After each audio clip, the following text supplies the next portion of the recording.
Good evening, everybody. Welcome to America's Third Party, and I am David Sponheim.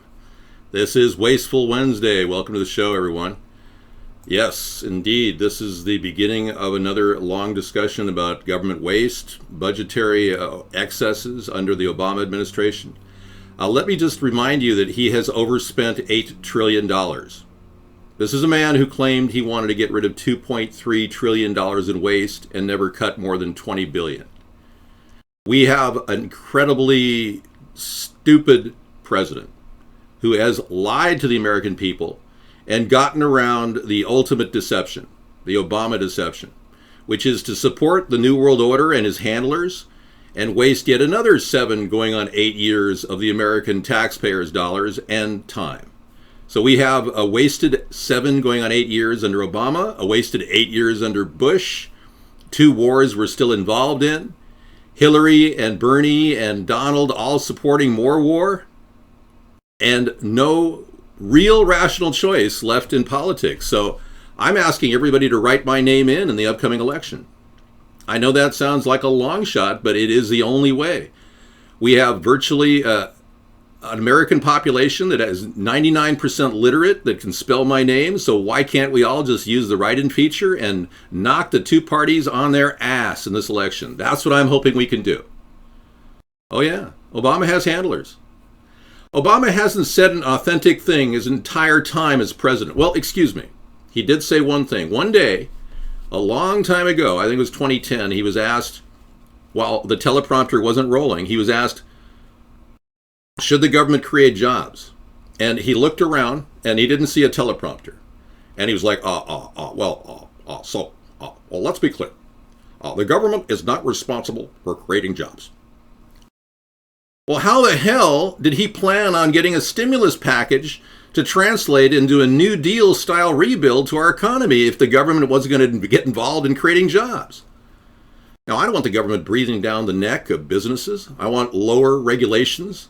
No regulations on small business. I want to get people off the ground. 85% of all the businesses started in America go under the next year. That's a serious number. So we've got to give every business a chance to get going. And when we talk about, helping the country out, we spell it out with plans. This plan, the Homestead Renewal Plan, and our Solar Rooftop Revolution equal jobs. Now, these are shovel-ready jobs you'll get simply fixing up houses. And I won't have to go through Congress to do this because we already have a plan in place called the Home Program at HUD. We've got a plan that'll actually give us enough money to buy up discounted houses, blocks of houses in some cities, fence them off, and then start rebuilding them and fixing them up and flipping those houses so the government can get some money back.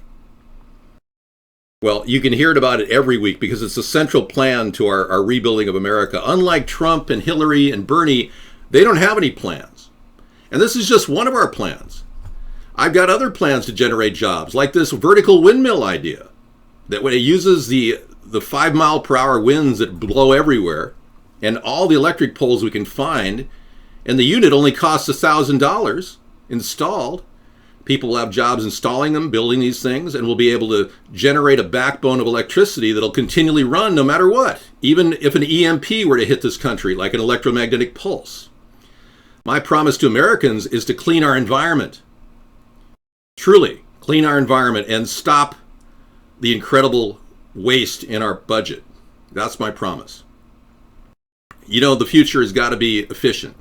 So we actually created a book designating all the ways that we can actually get this country to get a return on investment. And we built that book in 2 years. We wrote it. And we got it out there in 2012, and it's still very relevant to today.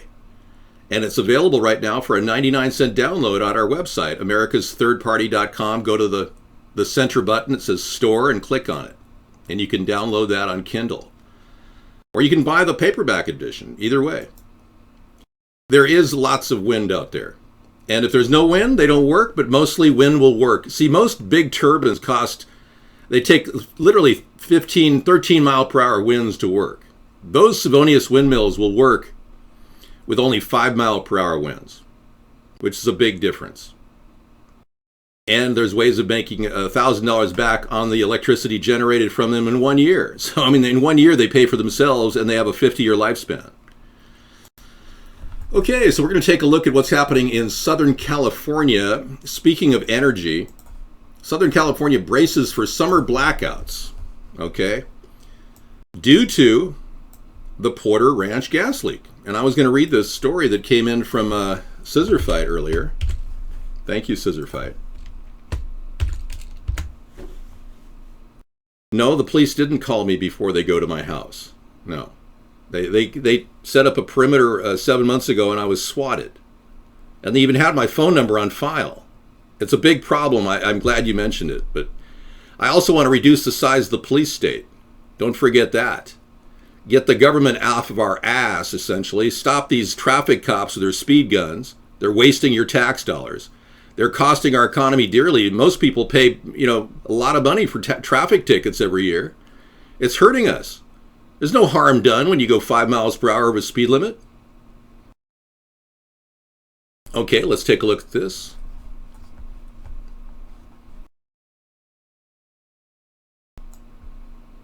State officials warned that Southern California could face as many as 14 days of scheduled blackouts this summer because of a depleted reserve of natural gas caused by the massive leak in Elisa Canyon. Yeah, I'm talking. The canyon in the hills above Porter Ranch is a crucial gas storage facility supplying 17 power plants in the LA basin. But the 4-month leak that began in October left the facility at 1/5 of its capacity. And new injections of gas have been prohibited until all of its wells have been passing comprehensive tests. So not only are they burning up from the heat coming up in the southern area of Southern California, but they've got a drought and then blackouts. You can imagine the hellhole that the LA County basin will become if this continues. No, I don't call the police either. No. Eyes gone dark? No. Eyes are the same color. I don't plan on having green hair. Somebody said, comb your head, David. I comb my hair. We're not talking about aliens, though. That's Tuesday. That's actually Monday, Conspiracy Monday, we talk about aliens. Tonight we talk about government waste. We can talk about chemtrails, the industrial waste they're spraying in the skies above us. No, one eye darker. No. One eye not darker. We're not sure what's going on with your eyes. Yes, a lot of people are in favor of legalization of marijuana. We have recreational marijuana laws in our state, so technically I can smoke marijuana in my home and no one will prosecute me. So I really am feeling the need to export this idea to the national government laws that we currently have. I will pull marijuana from the list of controlled substances. That's the number one thing I will do as president. Chemtrails are not good. Chemtrails are dumping all across our skies. Today, Sarah and I took a road trip to Seattle area, and we saw at least, I would say, 30 chemtrails in the skies above us. What are they doing with these chemtrails? Well, that's to be debated. We'll talk about that tonight. There's a lot of theories about what they're doing, but they are definitely spraying you like insects. And they don't want anyone in the government to question what they're doing. Are you beginning to realize why we need... Thank you, Snot. Are you beginning to realize why we need a third party? I mean, it's crunch time, folks. I mean, we've got to get a brand new third party on the ballot.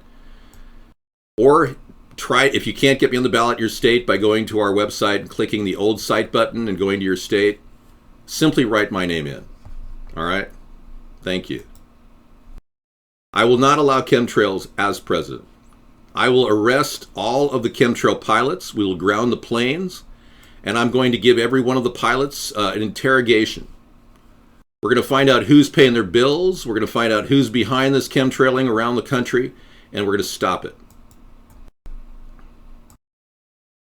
I in no way, I got to tell you, I am no way going to allow any negative things from your mouth, any one of you, about what we're doing here. If you want to be negative about the country, feel free.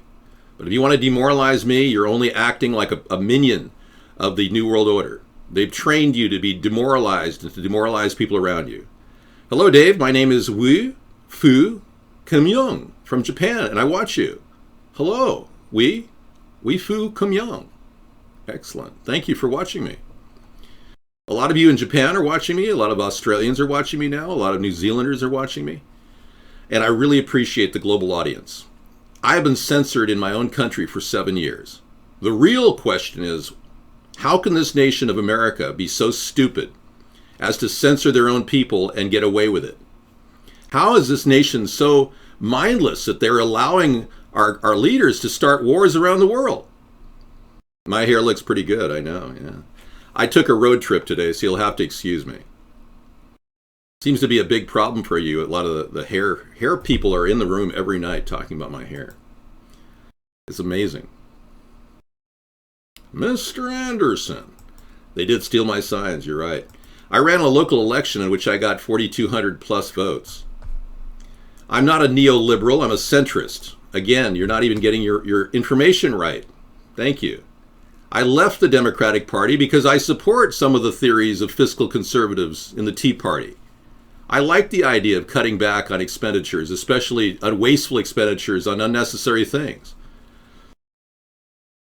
But unlike Donald Trump and Hillary Clinton, I am not a Zionist. I will not take funding from AIPAC. I will not accept any money from the American Israeli Political Action Committee, the super PAC that is operating a Zionist directive. Global domination by a few elitists is not my cup of tea. I'm not going to sit back and watch our country fall into that. All right. Thank you so much. Well, I don't need a lot of money. I need a lot of votes. I need 60 million votes to win this election. Out of 320 million people, that's not bad. In a three-way race, I can essentially beat the other two parties with 60 million votes. There is no world elitist supporting me. I've got no funding whatsoever. I'm not working for a secret society. I get nobody calls me and says, like Kissinger doesn't call me and say, Mr. David, I would like to tell you about the New World Order. Henry, is that you? I would like to tell you that you are not chosen as our leader. Oh, of course I'm not your leader. I'm the guy who's going to pull the leg out from under you. I mean, I'm not going to do your bidding. I will do the bidding of the American people. 2/3 of the country want something. We're going to be polling people on a nightly basis. We'll have a chat room in the Oval Office. Every day we'll have a 1-hour chat minimum. If I'm flying somewhere, we'll open the chat up on the plane and we'll talk there. We are going to give you the transparency that you were demanded with Barack Obama. And as you can see, after 7 years of broadcasting, I essentially am the transparent presidential candidate. I've not skipped a beat. 3 to 4 hours a night. And I have essentially done the right thing because I think the American people need this. They need a venue. Got some very bad news, folks. Country music legend Merle Haggard has died at the age of 79 years old. This just came in the room. Thank you.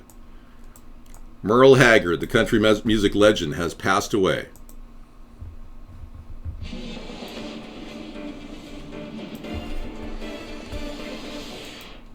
I'm James Vallis. Country music legend Merle Haggard, who along with his band The Strangers helped create the Bakersfield sound, has died in California months after ill health. He passed away on his 79th birthday. Haggard died in California at 9:20 a.m. Pacific time on Wednesday, but details about the cause of his death were not immediately available. Haggard was last month forced to cancel his concerts for April as he continued to recover from a lingering bout of double pneumonia. Whoa, double pneumonia. Merle Haggard, dead at 79. He probably was looking pretty haggard toward the end there. I'm sorry, but double pneumonia, that's enough to get you. You know, they say that even people battling cancer eventually succumb to pneumonia. That's right. Very sad. And then this story here, North Carolina loses 400 jobs. Okay? As PayPal pulls the facility over a bathroom bill. I mean, this story is a little weird. I'm going to take a look at it. Charlotte, North Carolina.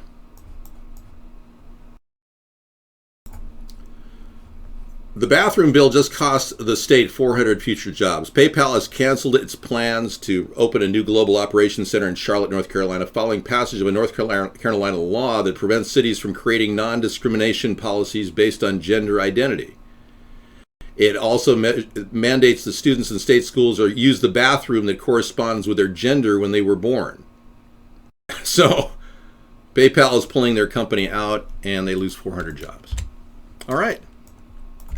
Another one bites the dust. Yes. I source my ideas every day. All the info we get, we usually look for second, third sources to verify. Yeah. I support LGBT and I guess Q rights, but only in the government workplace. I'm not going to impose federal laws forcing states like Mississippi to force people in the private sector to hire transgenders or lesbians. But in the government sector, you will have an opportunity, no matter what you believe you are. That's right. Gold, 1223, 1508. Silver and gold are completely controlled stocks at this point. They're not even precious metals because there's so much paper gold and paper silver out there printed up by the New York Mercantile, COMEX, that it has turned silver and gold investments into a stock, essentially. And the Dow Jones is at 17,716, a little bit up from yesterday. Well, you can check my gender. I'm definitely a man, a manly man. I'm a man's man. That's right. Men look up to me. They say, wow, you really have that masculinity that exudes from your body. Yeah. You're a dude? Yeah. Even Rock Hudson was staring at me one day before he died. I think he saw the manly manness in me. I couldn't understand. Rock Hudson was looking at me one day. I was working in Santa Monica at the time, and he walked right by me, and I had to take a double take, and it was like Rock was gay. Yeah, I know. And I looked over, and I saw this guy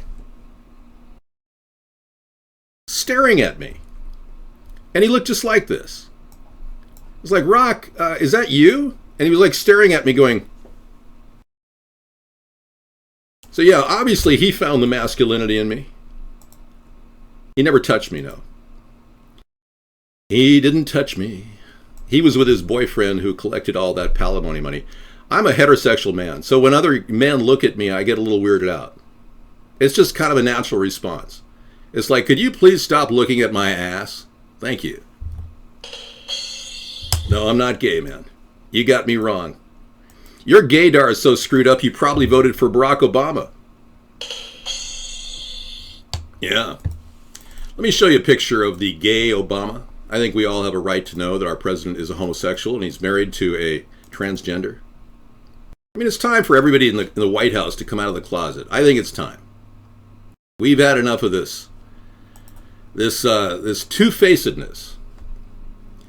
Now, when Barack Obama went to Occidental College, I had an opportunity to go to Occidental a year earlier because I'm 2 years older than Barack Obama.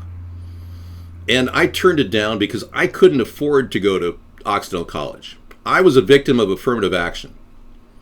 And I can tell you that if you don't get any education fund when you're a top student, it's demoralizing. And I felt like I should have gotten into 4 major universities, but I was kicked out of that opportunity simply because I wasn't black. And I wasn't going to lie about my background like Elizabeth Warren did, claiming she's Cherokee Indian. Senator Elizabeth Warren, really believe, has committed fraud. And when I become president, I'm going to be pursuing a fraud case against Elizabeth Warren and against Barack Obama. I really believe that she needs to have a genetic test to prove that she is 1/32nd Cherokee Indian. And I will force that issue with a grand jury investigation into her background. This woman has profited from affirmative action money claiming she was a Cherokee Indian and cannot prove it. And she became a professor, a minority professor at Harvard. I mean, this is ridiculous. And then goes on to become a senator when I couldn't even get a cent to go to college. And I was a #1 student, valedictorian in my high school class of 770 students. You don't see the crime here?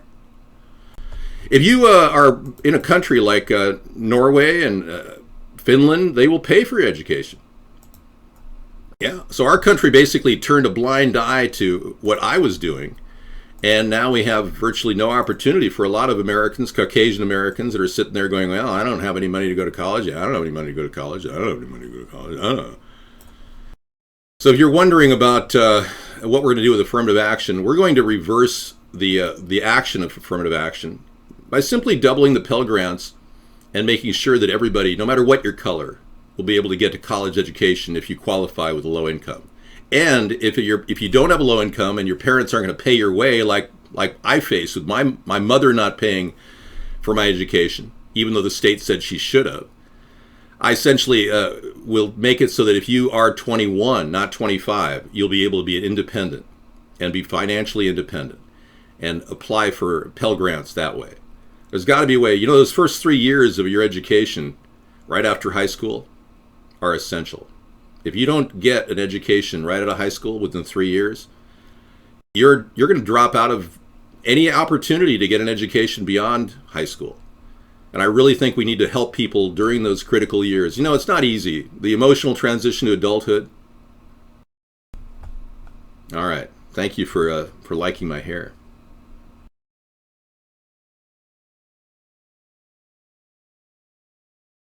Okay. Well, frankly, UCLA has become kind of a mecca for Asian students.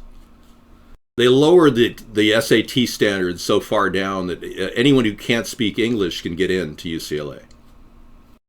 So it's not like it was when I was there. It's tougher in terms of the math scores, but the English scores, they'll let you just skate right in. You can barely speak English and you'll still get into UCLA. We will play that music in just a bit, Evil Dance. Yep. Yeah, engineers are disappearing left and right. We need to be training young people to be programmers and coders, and we're not doing that. It's a problem. It really is a problem. So America has seemingly lost, allowing rich tycoons and Wall Street executives to run our country into the ground by outsourcing labor like Donald Trump has. He has his ties and his belts made overseas. He doesn't want to make them in America. And then he wants to somehow promise America all these things, how he's going to make America great again. We are great. We really are. I mean, we're a sustainable nation. We're showing the rest of the world how to do this. So when Donald says he's going to make America great again, he's implying we aren't great. Now, every country in the world feels that their nation is great.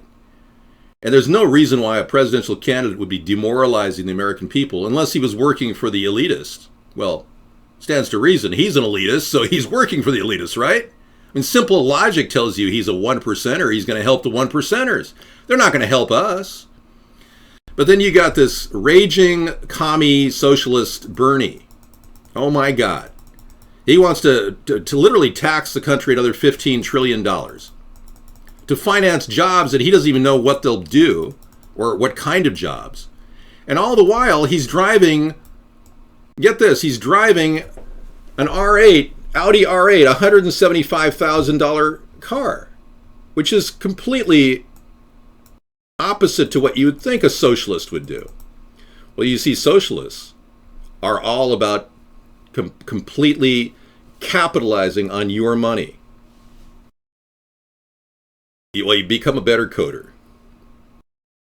We want to get accountability. So what I'm going to do is, forget the Bernie thing. He's just a joke. He has no teeth to anything he has in his repertoire of things to do. We can't borrow $15 trillion to help the country. But we can do these things. Fix these agencies. I'm going to get rid of 50% of their employees. The USDA is going to be downsized. And in the case of the CPS, we're going to end the CPS because they are actually complicit in letting 1,000 kids a year be brutally tortured and killed. Every year, 1,000 kids die under CPS supposed protection. And we're going to fire the IRS. They cost another $7 billion a year. In fact, most of these operations are costing $7 to $10 billion a year. Every one of these things do. Yeah, the CDC costs $7 billion a year. We could cut that in half and open up a poison control center. Bernie is not a person who has a clear vision for the country. He's a greedy socialist. And you people should look at this and realize that he and Hillary are all about the money. Yeah. Yeah, You like that?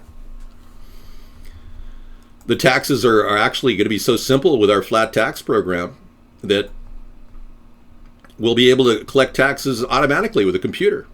We won't need a staff. Real simple form to fill out. It'll be read by a computer. You just like your ballots. There'll be a place to mark in certain marks.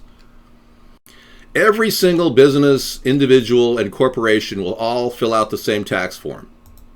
There will be no tax deductions or tax credits, so none of these rich people will be cheating on their taxes. If you make under $100,000 a year, you won't pay any taxes. Nonprofit organizations will have to pay taxes, like United Way. They'll have to pay a lot of taxes. Well, if you can tell me the car is fake, could you show me exactly where the Photoshop image is? Because it's not Photoshopped. I've checked it. I've advanced checked this. There's no Photoshopping in this picture. So did Bernie just test drive an R8? Is that what he did? And show me, if you're telling me the car is fake, could you please show me Bernie's car in reality? Not what you say he's driving, but just show me his real car. Give me a picture of his real car, because right now this is the picture that Bernie is riding a car, okay? Yeah. Please post a picture of Sanders' real car. Thank you. Now, if I had $175,000, I certainly wouldn't give it to some car company. Okay, more layoffs coming. Nokia, again, dealing with the stress and strain of a shrinking business in a world market where cell phones seem to be turning into tablets. Now Nokia is saying that they're going to be cutting as much as 14% of their workforce after the Alcatel deal. Now remember, Nokia literally sold off their entire cell phone division to Microsoft for $7 billion. Microsoft took a lot of the government money and did this. And Microsoft still doesn't have a cell phone. It's absurd. So this is all about big money, maneuvering big money, and never little guys get any of this money. They're just completely bankrupting the nation, moving around, pretending like business is as usual when the entire economy is collapsing from underneath. Obama did nothing to gain traction in our economy. I've heard your points that are very valid, yes. In fact, I've been scanning everything you say. But some of the people here are just not quite 100%. If you think the car is fake, show me really his car. Show me Bernie's car, because if Bernie was ahead of this story, he'd be putting out a picture of his real car right now. I will show you a picture of my car. Now, I drive a car that cost me about $10,000. So it's a very humble car. If you want to look at cars and compare candidates, I drive a car that gets about 50 miles per gallon. A little bit more, actually, 55. And I even like my car so much, I bought Sarah a car just like it. It's a Honda Insight. It's a used car. We love the car. We just took it in for an oil change, her car. And we really, really love it. It's a great car. It's well built. Honda did a fantastic job in 2001 and 2000. And I'm telling you, I don't need to spend more than 10 grand on a car. I'd be fine with that. I'd be lucky to have a car like that. That's how humble I am. That's how modest I am. But I'm not here to brag about it. But I'm telling you, Bernie should get ahead of that story because it's killing him. Not literally, but he's losing a lot of his supporters. They're starting to think about voting for me. Many people realize that my plans are more progressive than his. Yet they're not going to hurt the taxpayer. My opinion on the New World Order is probably the best thing about me. I have zero approval of a global world government. I do not support the New World Order. I support the nation-state model, the thing that's existed for thousands of years. I'm very traditional that way. And on top of this, Fiat Chrysler, you know. By the way, you know that Fiat Chrysler, the whole Chrysler takeover by Fiat was handled by Barack Obama? But they've mishandled everything. Barack Obama pushed the sale of Chrysler to Fiat. His crony, the Bilderberger, who runs the Bilderberg Group. Chrysler created a mainstay of the suburban American car. Now they're losing 1,300 jobs. An entirely new type of vehicle, beloved for its practicality, and also hated for it. The minivan, the vehicular. All right, so there's a lot of people who are concerned about how Fiat is literally ruining the Chrysler image and the business. And now they're cutting 1,300 jobs since the first since 2009. And Sarah's here. All right. Hello, everyone. All right, let me move some things over, Sarah, and we'll change the dimension of our show a little bit. That's cool. 196, 396. I mean, that's good. Yeah. I actually really do enjoy my Honda very much. So We got an oil change today, and it was great. We met a lady there, and the lady was trying to sell Sarah on a brand new Honda. well, the thing is, she wanted me to trade in my current Honda, which I'm never going to do. She's like, "Would you trade in your car for a new one?" I said, "Never." You got upset. You got really upset. Never, ever, ever. Okay, guess 122 is obviously a burn-tard. Bye. We don't need you burn-tards in here. Leave us alone. You socialists need to go away. I know. I don't want an R8. I like the insight. Exactly. Well, Sarah was really very, very vocal, and know. I really was proud of you. I mean, I don't want to trade my car either. I mean, you can try to sell me on a new car, but I'm never getting rid of my insight. Hi, Busy's here. Hi, Busy. Okay, some of you are having problems with video. Yay, video. Bear in mind, we are broadcasting at our main website, AmericasThirdParty.com. So if you want to go there, you can always get a better video signal than the Vaughn network provides. We are running a separate feed with the video, and the actual chat room from Vaughn is there, but a different video feed. Okay, we're not in any way going to ban anybody right now. We had to ban one of the people that was trying to denigrate me, but we don't want to ban people. Okay, it took 45 minutes to get video. Look at this. We have been looking at this problem. We know that Vaughn is keeping you guys from getting in here. We know that. I'm going to step out, take a break. You're going to get to know Sarah.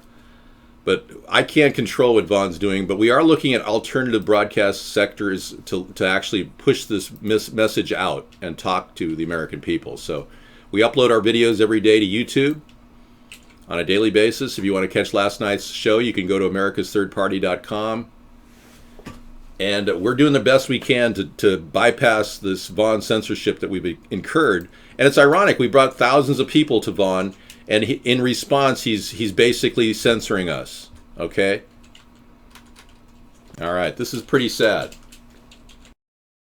I never support anti-Semitism. I want you to know that I really appreciate Jewish people. I've never been anti-Semitic, but I'm anti-Zionist. David, the better way to phrase it, I would say, or the more, is that David is not in favor of elite telling you what to do. Yeah. Elite people trying to control the world. Right. That's what David is in favor of, you having choice and you being in control of your own destiny. Mark's made it so hard for people to get in here. They wait 45 minutes to get in here, yet they've got 6,000 people over at News and Views. So you're telling me that you're waiting 45 minutes to come in here? Some of you people can't get in, yet News and Views has 6,000 people, and you're telling me I'm not being censored? BS. Sorry, but that's BS.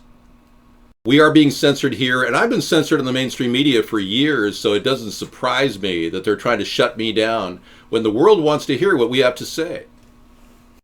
Yeah. What? Some of you are facing problems getting in here. So what the problem that I have, I support the idea of Israel as a nation. My definition of Zionism is drawn from a modern definition of Zionism. Almost completely updated, where we're concerned about the Rothschild family and the growth of the powerful elitists controlling the world. That's what I'm against, okay? I'm not against the state of Israel. In no way am I anti-Semitic. No, it's not a glitch. No, it's not. This has been going on for the past 5 months at Vaughn. Okay? I'll be right back. Okay. What? All right.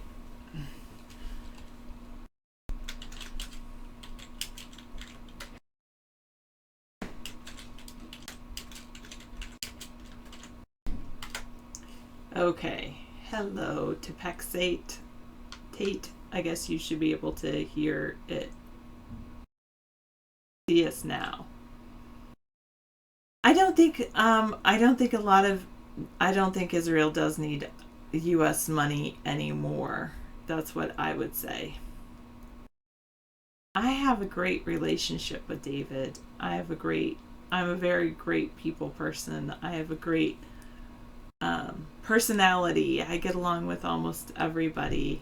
That's who I am. That's what I do. I was saying that I like most people that are living on this planet. That's what I must say. I had a really good day, fortunately. Yes. I hope you had a good day too. Oh, okay.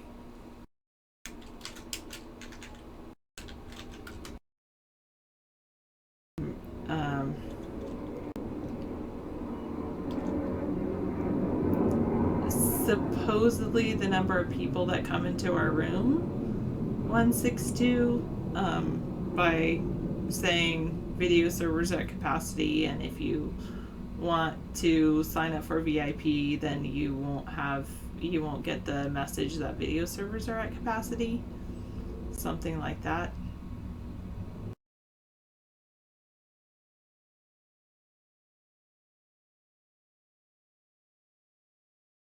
I don't think he does 591. I don't know how that's possible.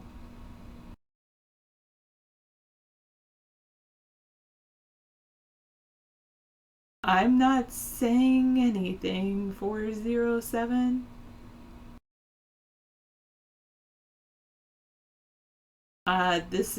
You shouldn't believe this picture because this picture is the green screen. See, you can see the green by my hair. Yeah, it's pretty soft. Yeah, you can not choose to have VIP, but then of course you get advertisements and all of that, so it's all up to you.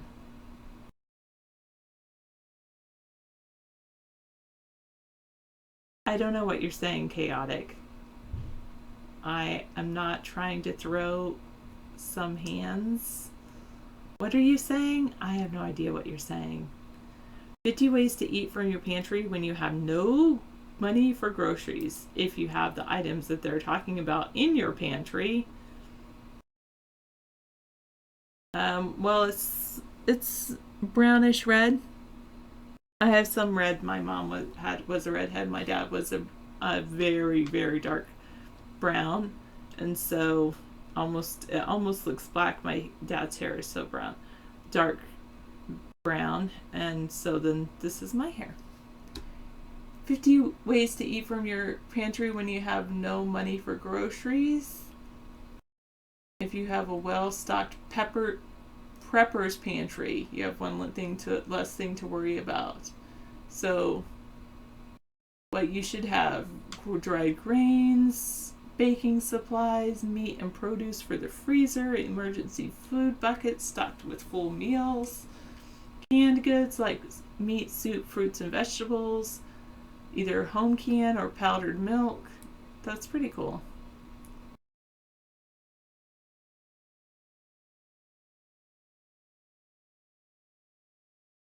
You need to think in terms of meals. Good. All right. Thank you. You made stuffed bell peppers for tonight for supper. Ooh, yum. Nice job, noble watchman. All right, prescription rude. RX rude. No, I do not suggest eating oleander. It is poisonous. Do not take 591's advice. Good source of information. So they always say it's good to have a source of bad advice because then you can listen to everything they say and do the exact opposite. Is it bad that we have to eat? It just is what it is. I mean, I don't see it as bad or good. I see it as a necessity of life. If we want to live, we must eat. I think my favorite food is what most people's favorite foods are, but I also like this one dish called sog chicken that has coconut milk and things like that. So but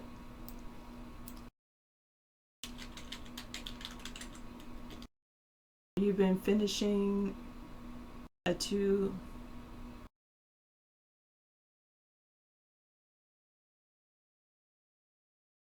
Coke bottle? Why would you send me a 2-liter Coke bottle? I don't need a Coke bottle. No, thank you. What, DT Allura? Oh, Rizzo, what are you saying?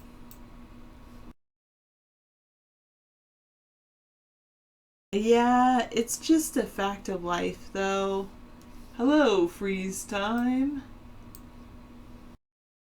You're always smoking, joking, and third voting. Awesome. I don't know if you're actually here anymore, but pretty cool saying. All right. You're going to send it? No, don't send us expired coupons. No, don't send us. I don't want anything because I'm trying to live a simple life, and less stuff that you send me, the better off I will be. Less stuff is better. Less is more, as they say. Less stuff, more life. Probably that would be good. Oh, that is so, disgusting. No, Lot Lizard, and if you keep talking that way, you're going to get banned. That's so disgusting. No. I don't need flowers even.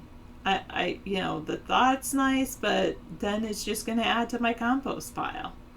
So, less stuff, more space.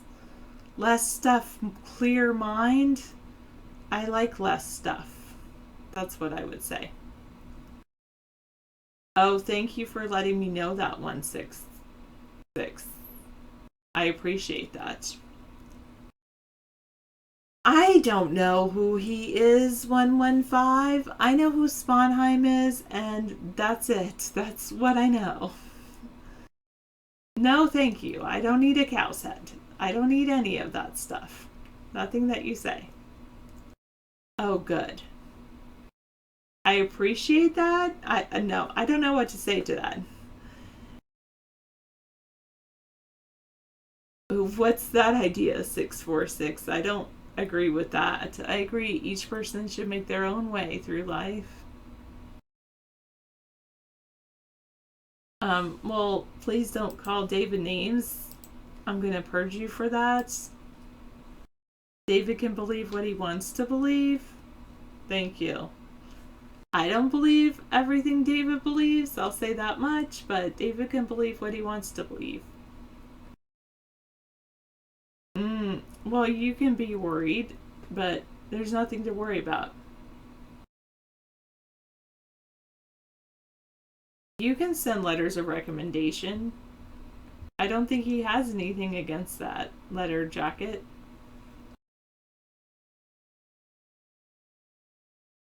Yeah. Take out the eggs and add bacon.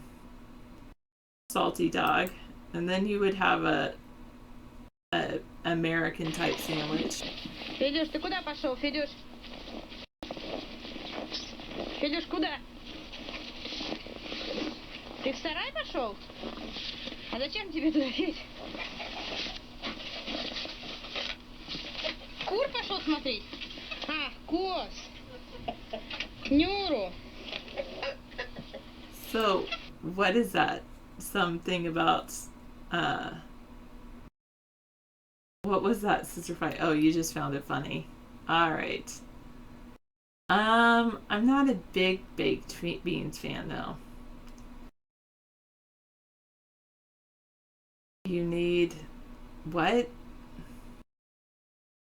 You want David to help you hook up with a hot older woman? Why can't you just go hook up with her yourself? You made banana pie split for dessert. Banana split pie? What is that, like a banana split in a pie crust? I don't think I've ever had that. Have I seen? No, I've not seen that. Captain Muncher? I'm not sure I want it. Who is that, Lot Lizard? Oh, is that you? All right. Well, I'm sure it would be exceptional, but I don't think that's going to happen unless you get David on the ballot. I'll tell you what, Letter Jacket. If you get David on the ballot in your state, I'll write you a letter of recommendation. What am I supposed to say to that? Thank you, 115. It feels good. I'm sure there's lots of beautiful women on Vaughn. That's what I should say. And all over the internet. I'm just one that doesn't reveal too much of myself.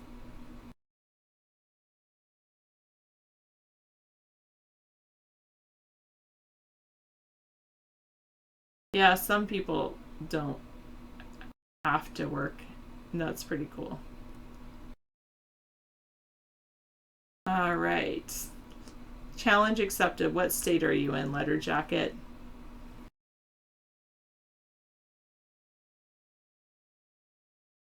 Yep, it would be great with bacon. You need to add bacon and it would be great.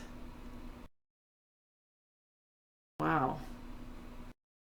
Okay, graham cracker crust, cream cheese, ice cream, bananas, pineapple, strawberries, whipped cream, and chocolate syrup drizzled on top. Ooh, that does sound delicious, Noble Watchman.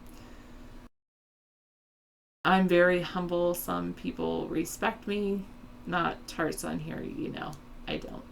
I know. Yes. Thank you very much, Allura. Yes, it would be your. Oh, you've got your work cut out for you, Letter Jacket. But I will give you the information. And I do hope that you get David on the ballot in your state. This information could be old, so you can definitely check out. You can contact the Secretary of State in your state. But here you go. If you click on this, it'll give you some of the information that will need to be to get on the ballot.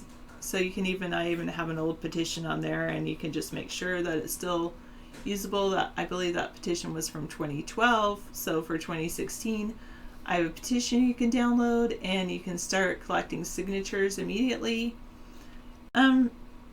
Almost 1 million signatures, but I believe you can do it. Now, each page of the petition must contain the names of registered voters from a single county. So what I suggest you do is I suggest you make print them out 8.5 by 14. So that's legal size paper, not regular letter paper. So you're gonna need to go get that, and then you print that petition, and then you get you can start collecting signatures, but make sure you print enough petitions to say like what county are you from, and then go to ball games, go to sports clubs, go to malls, and start collecting those signatures. No, I will not adopt you, and you won't be able to fulfill your fantasies like that, Lot Lizard, because like I said, I'll never be with you. Wow, like a piece of paper, 1695. Interesting. I appreciate your effort, Letter Jacket. I do. Heck, I'm sure I would probably give you a letter of recommendation if you're able to get 100,000 signatures. So get to it, and then we'll see if we can get, your efforts can land you a woman. I am not sure it will, but no promises, but I'm sure if you can do this for us, you can do anything. Thank you so much, Letter Jacket. And you could also start just calling all of the news agencies in California and say, hey, there's this guy, David Sponheim, running for president. He's way better than any of the other candidates running. Just check him out at AmericasThirdParty.com.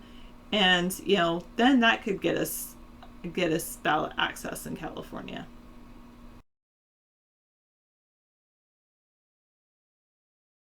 Oh, have you told your ex that you're not over her 169?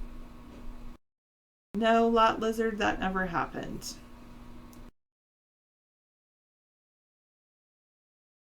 What is BAE? Well, let's start with President of the U.S. page, but I'm not going to say, we just need to, because David believes strongly in a nation state model. Well, then start with media that's not mainstream. I'm sure there's California news outlets that wouldn't be considered mainstream. And why don't you try that theory that he's blacked out and by mainstream media? Maybe he's not. Maybe it just needs your special touch to get him the coverage that he needs. Yeah. Sure, if you can get some mainstream media coverage, that would be fantastic.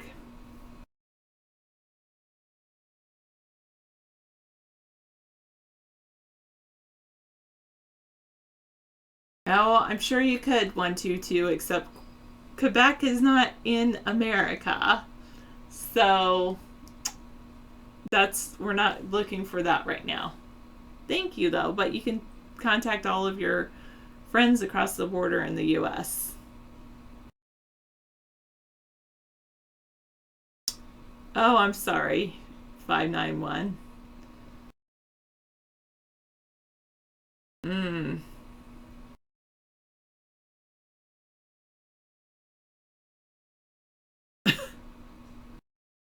What are you talking about, heavy duty? I just noticed your comments. Interesting.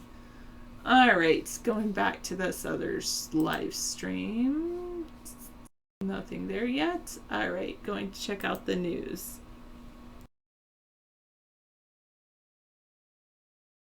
You're doing well? Okay, Salty Doug, I'm glad you're good. Hello, Super Dave. No, David gets along fine with all kinds of people, including the French, I would say. Well, I wasn't here for that 591, so I'm not sure what happened there. Oh, goodness, I'm going to leave that. I'll leave that. What's this?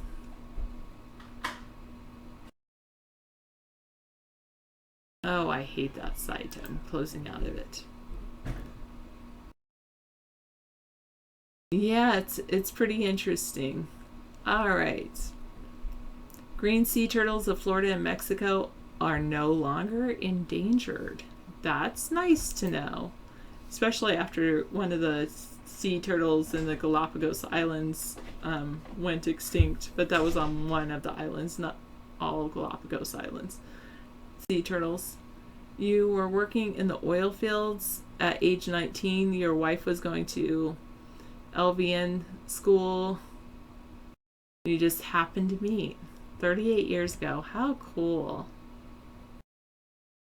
I don't know how nice people would want to fry human beings. No.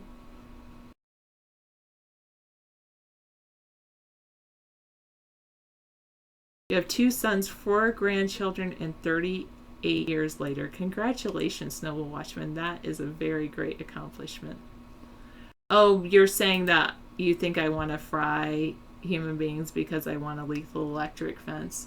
I do want a lethal electric fence. That doesn't mean that anyone will actually get hurt on a lethal electric fence. It is a deterrent for sure. If anything, it might be one person, but that's all it would take for no one to ever cross that fence again. Lethal, meaning lethal, fatal, meaning yes. So, yes, I guess you could say I believe in deterrence.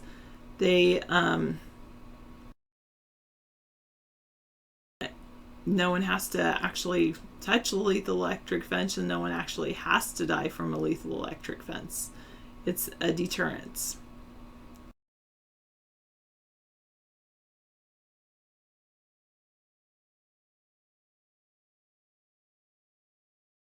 That's true, 166.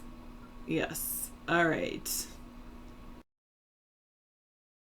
David defines disrespect as talking negatively about him, saying negative things about him.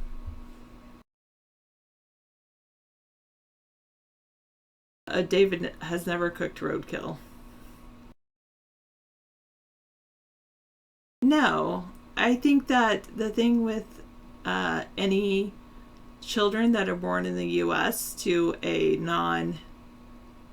citizen, then they will obviously become U.S. They will obviously be U.S. citizens based on our current constitutional laws, and however, the parents are not U.S. citizens, so then we have a dilemma to solve, and the way I see solving the dilemma is to send the parents back to their home country. Of course, they do have to have a due process. And if they go back to their home country, they can definitely take their child with them if they so choose. We don't want to separate a mother from child if that's the mother's choice. It's up to the mother, but if the mother wants the child to be raised in the United States, we'll make sure that we take care of that for them and raise the child in a healthy facility if they need that. So the child, if they do go home with their parents, they will be able to come back to the United States at any time because the child will be a U.S. citizen. That's actually the case that happens with a lot of Chinese and rich Chinese and Asian families. They often come over to this country to give birth to their children so that their children are born U.S. citizens, and their children go back to the country of their mother's origin and are raised there, but they're considered U.S. citizens abroad. Well, I do believe that we should help Americans first. I definitely think that our focus should be on Americans.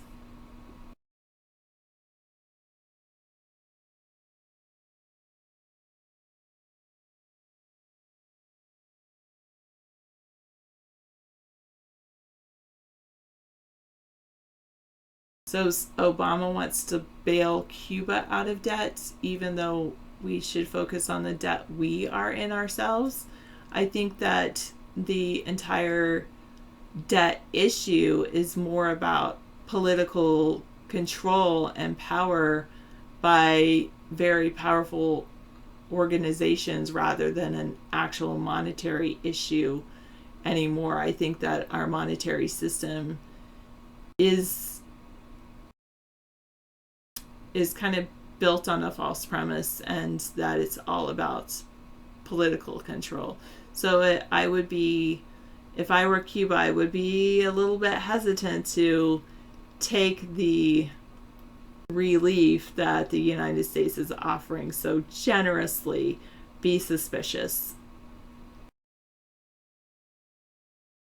I said no such thing.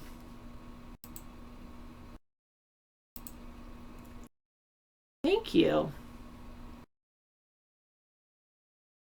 I'm not related to Howard Stern. I am definitely, I have some strong beliefs, I'll say that. Nope, Kenny, and I don't plan on that.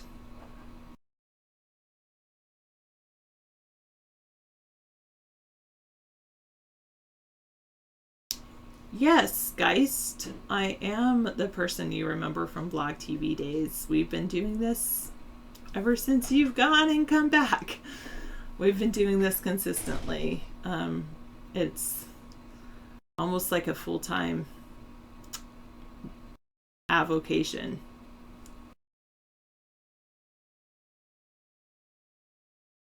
All right.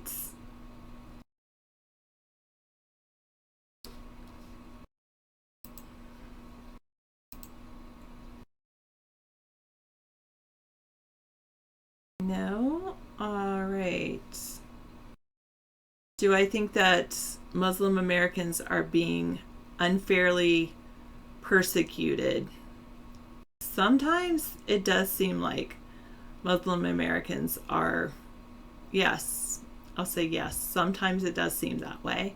I think that we need to realize that we have freedom of religion in this country, and that it doesn't matter what people believe in, they have the freedom to believe as they wish.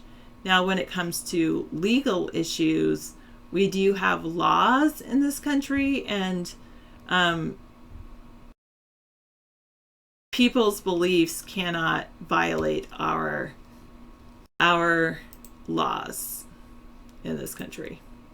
So as long as you're not violating the laws, then you can believe as you wish and worship as you wish. So I don't believe that there's especially issues with Sharia law, and the treatment of women needs to be reevaluated. Lot Lizard, I'm gonna mute you just to show you I'm serious. I don't appreciate what you're doing right now. I kind of feel like that's creepy and creeping me out, so please stop. I think that the best way to overcome any kind of phobia is to have more discussion and to see that for people to see more humanity and more human side of things. One of the things that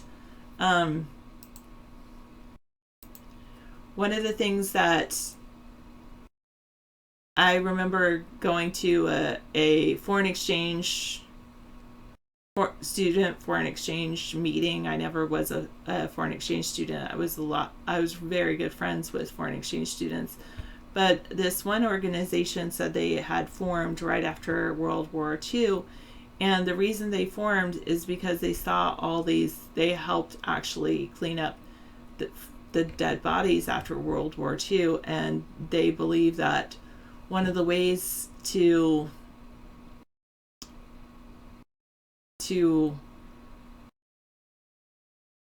fight violence, or prevent is a better way, is prevent something like a world war, is to educate young people on different cultures.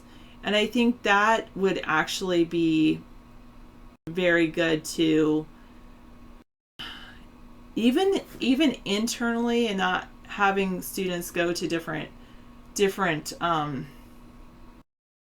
countries, but if we were able to just take students even in a given system and say, hey, we're going to match you up with someone. Even in your local high school, sometimes students don't get a chance to get to know each other. They form their cliques, and they stay with those cliques sometimes from kindergarten all the way through 12th grade, and they really need the opportunity to see life from other people's perspective, and especially if they were able to go and hang out in that person's home and see that person's culture.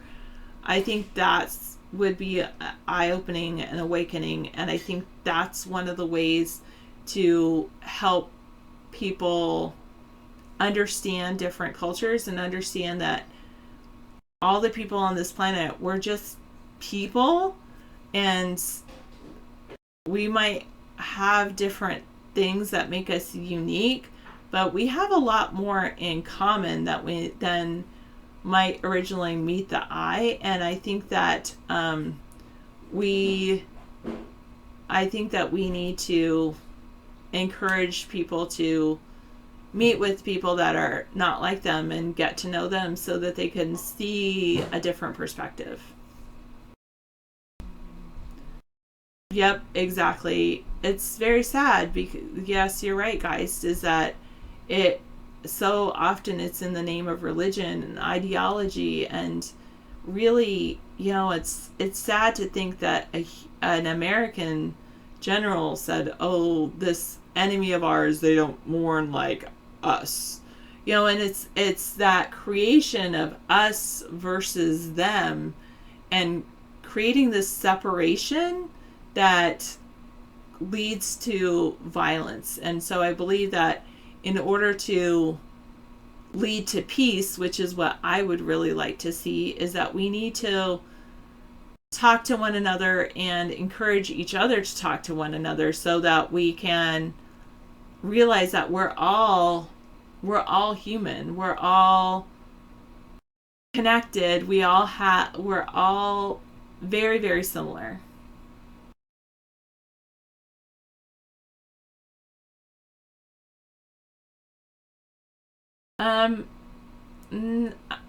I guess I like some of their songs, but I'm not a really big fan of 591. And I'm not sure exactly. You'd have to give me a list of their songs I don't know which ones I like. Thank you for saying I'm a role model. Will I get married eventually? I don't believe I will be married eventually. Sometimes I like the idea of getting married in the white wedding dress and the traditional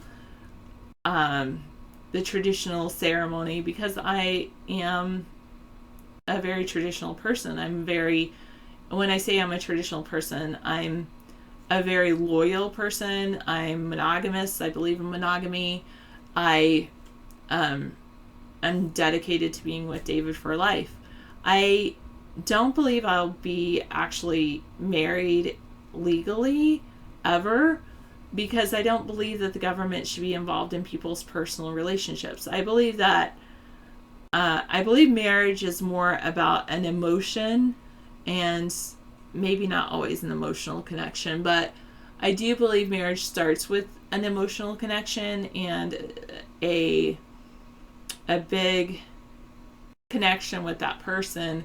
And I just don't believe that the government should be involved in that. Now, so I really encourage people to look at other things besides a marriage contract that you can enter into a partnership agreement with someone. When you go and buy a house together, you can both put your names on the house. If you want to make sure that the person that you choose can make medical decisions for you while you're young and healthy, you can go and get what's called a healthcare directive and have that on your person, and actually also file a copy with your local hospital. So the person that you choose, and it doesn't have to be your partner, it could be your best friend, can make the decisions if you become incapacitated and are unable to do so. When I believe with a birth certificate, both parents should sign that birth certificate, so then they would have legal say in what happens with that child.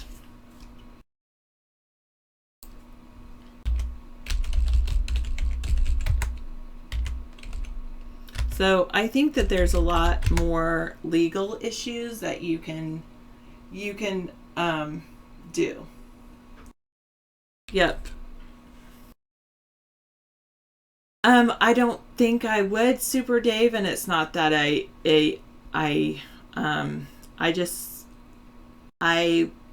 I've chosen to be with David. He's the person, my soulmate, if you wish. So that's where my stance, and it's not because I wouldn't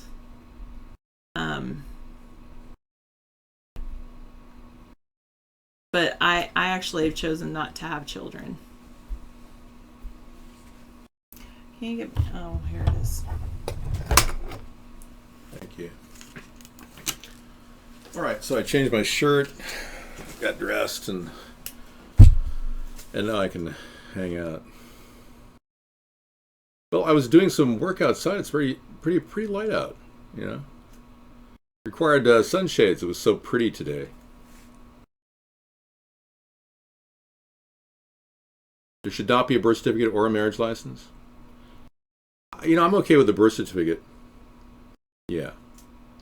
We turned guest chat off? Mm-hmm. Yeah. I figured that was happening. Well, thank you. Thank you very much. Yeah, I want to keep that level of anonymity, even though I'm an average guy and everyone knows who I am. I kind of want to create kind of a mystique here. Right. I'm working on the mystique, the concept of... That is interesting, Noble Watchman. I know that there's a conspiracy out there related to the birth certificate. I haven't really looked into that conspiracy myself, but I have heard about that. Yeah. So we just had a fantastic meal. Today we went out... I don't smoke weed. No, Mr. Sarah's never smoked. Mr. Koff. I would never do that. I think it should be legalized, but it's up to people what they want to do. Yeah, Sarah absolutely would never smoke marijuana, she said, and I respect that. And I think that's great, but I really believe that recreational use of marijuana, Geist, is a very good thing for the country. It's helping our economy here in Washington, even though the democratically led state is really screwing over the whole thing with overtaxation.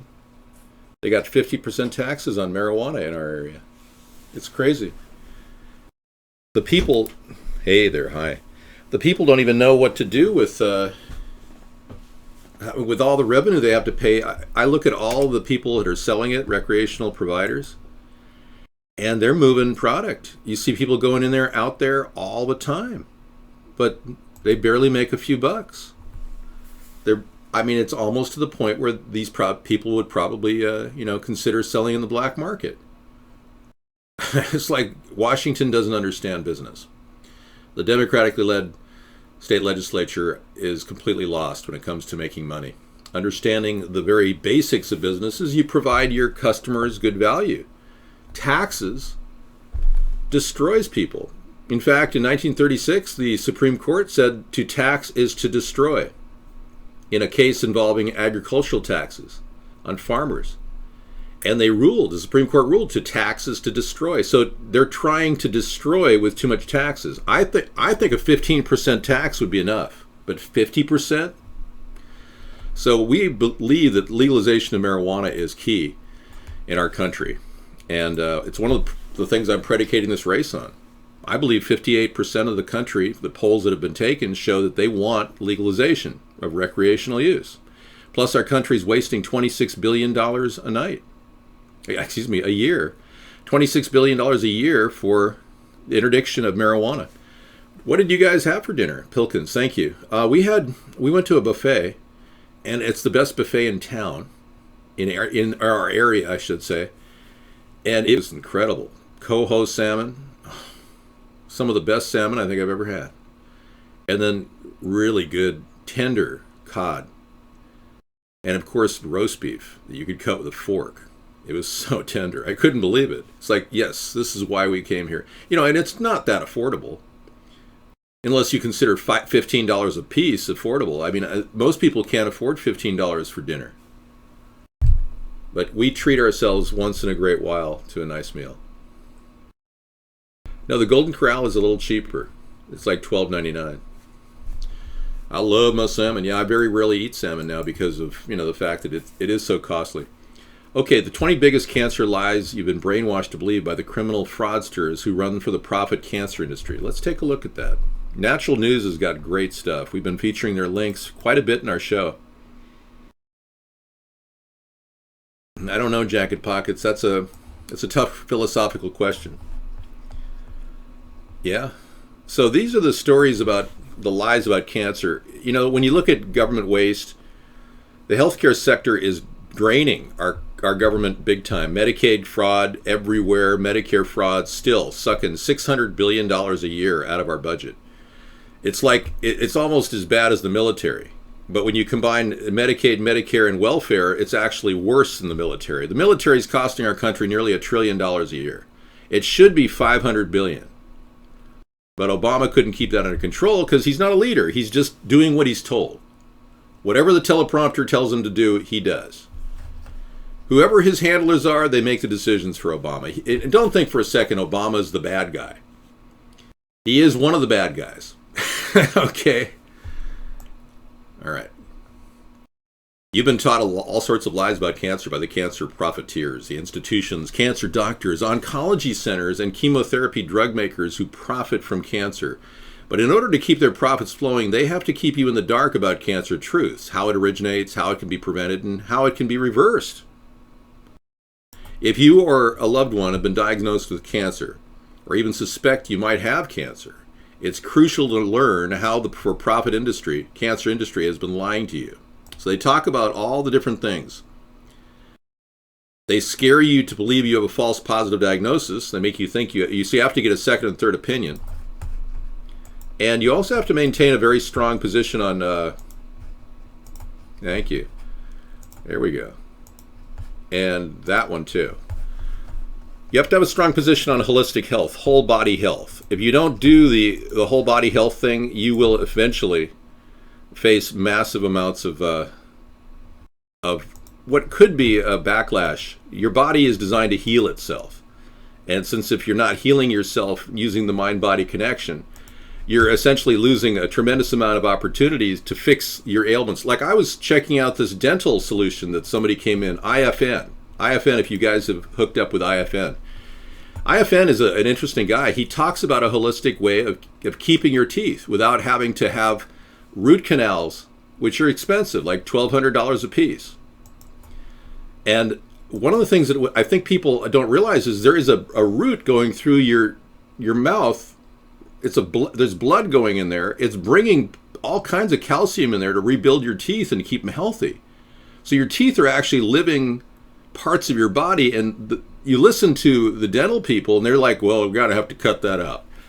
Well, frankly, it's interesting to see alternative holistic solutions to this. And I actually believe that there's some truth to that you can save a tooth that would normally be, it's got to be root canal.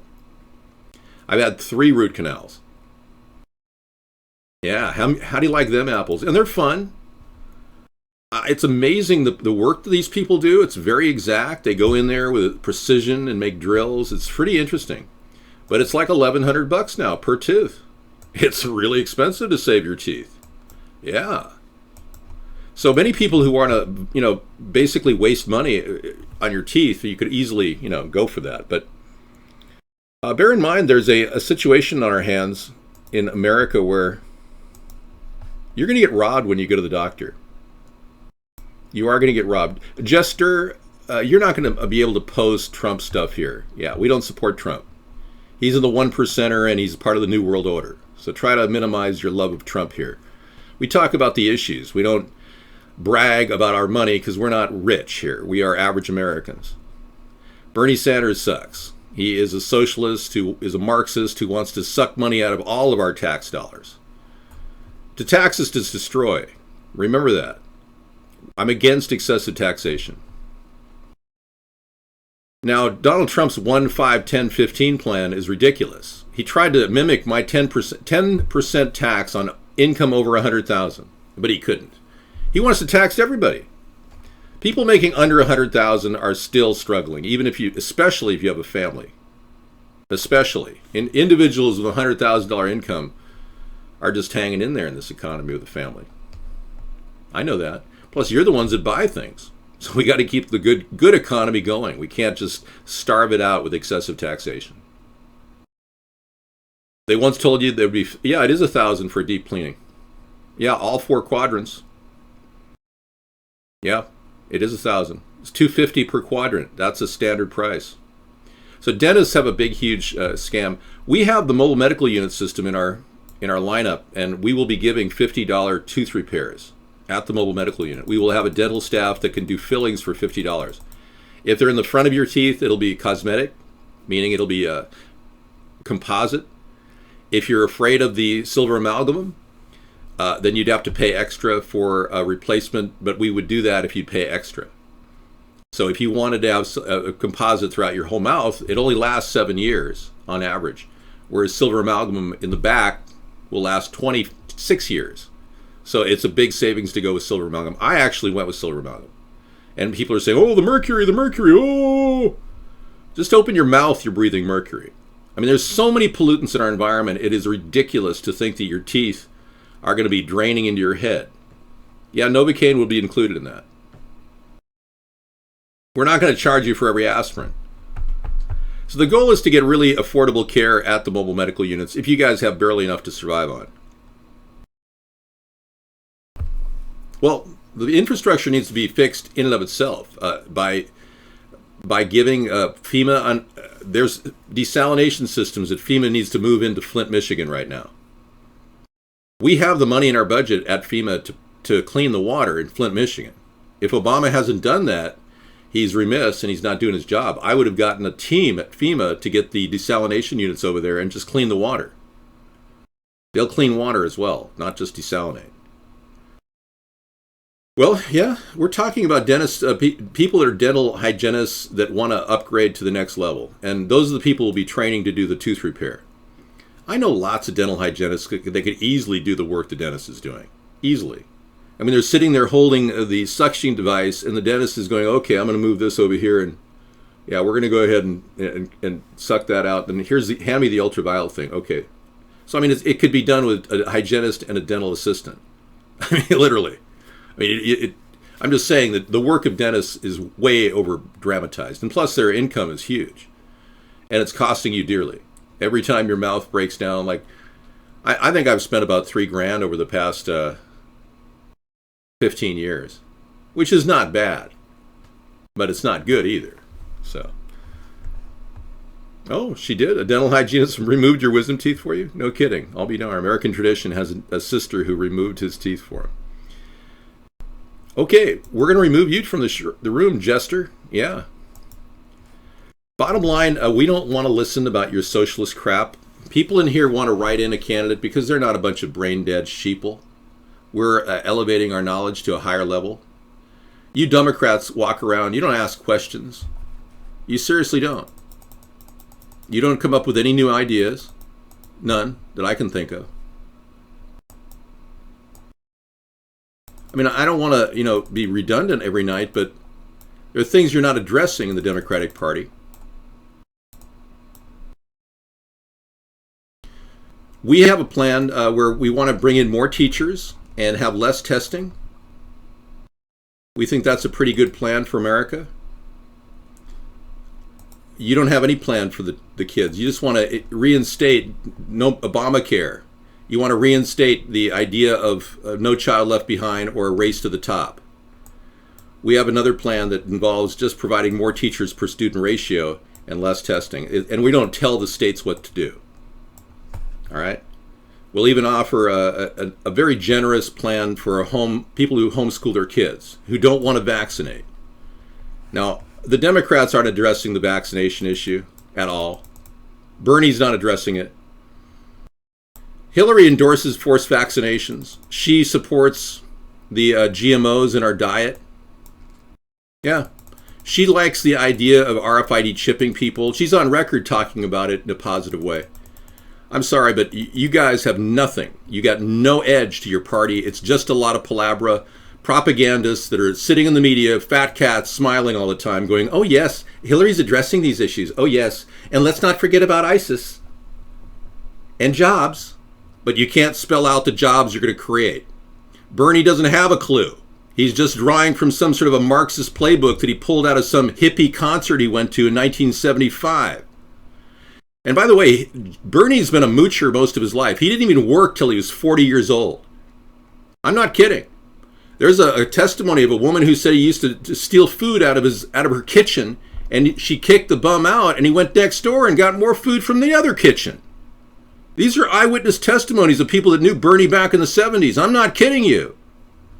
So don't think for a second we've got any answers coming at the socialist commie angle of solving problems. It's not that easy. Okay, U.S. Steel cuts salary workforce by 25%. From the Pittsburgh Post-Gazette. Citing depressing oil prices and other factors responsible for the steel industry's stressed condition. The Pittsburgh steel producer had 21,000 employees in North America as of December 31st, but about 18,000 of them are represented by the United Steelworkers Union. They're going to lose 25%. Yeah, I'm surprised Pittsburgh Steel is still hanging in there. So yeah, we've got ideas that are different than the other two parties. Let's get to the real key things that are really important. We don't support chemtrails in the sky. We don't support war. Bernie and Hillary, they do. They want to keep fighting ISIS. ISIS is a concoction of Bernie, Hillary, and Barack Obama at this point, and the CIA. We want to end the Fed. Yeah. A useless central bank that we don't need. We want to stop forced vaccinations. And we want to clean the water and stop the fluoride in our water system. There's a lot of things that... So to hire a moocher to lead the country, a guy who's literally been skating all his life on borrowed money, or like Trump, who's been skating all his life on borrowed money. I mean, the whole thing is disastrous across the board. We clearly need a new direction for the country, and obviously the two parties is an old direction.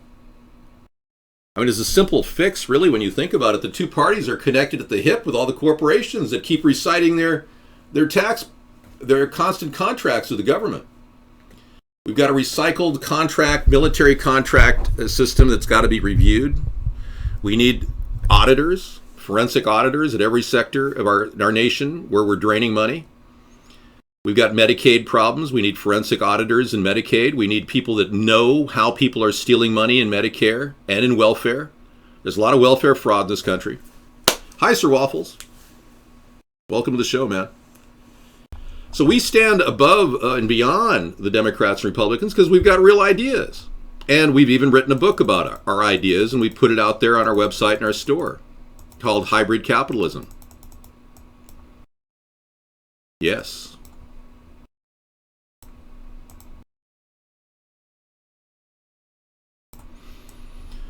Dun, dun, dun, dun, dun, dun. So now we've got to get going and, kick into the next gear. Obviously, we've got a lot of haters out there, but we've got a lot of people watching now.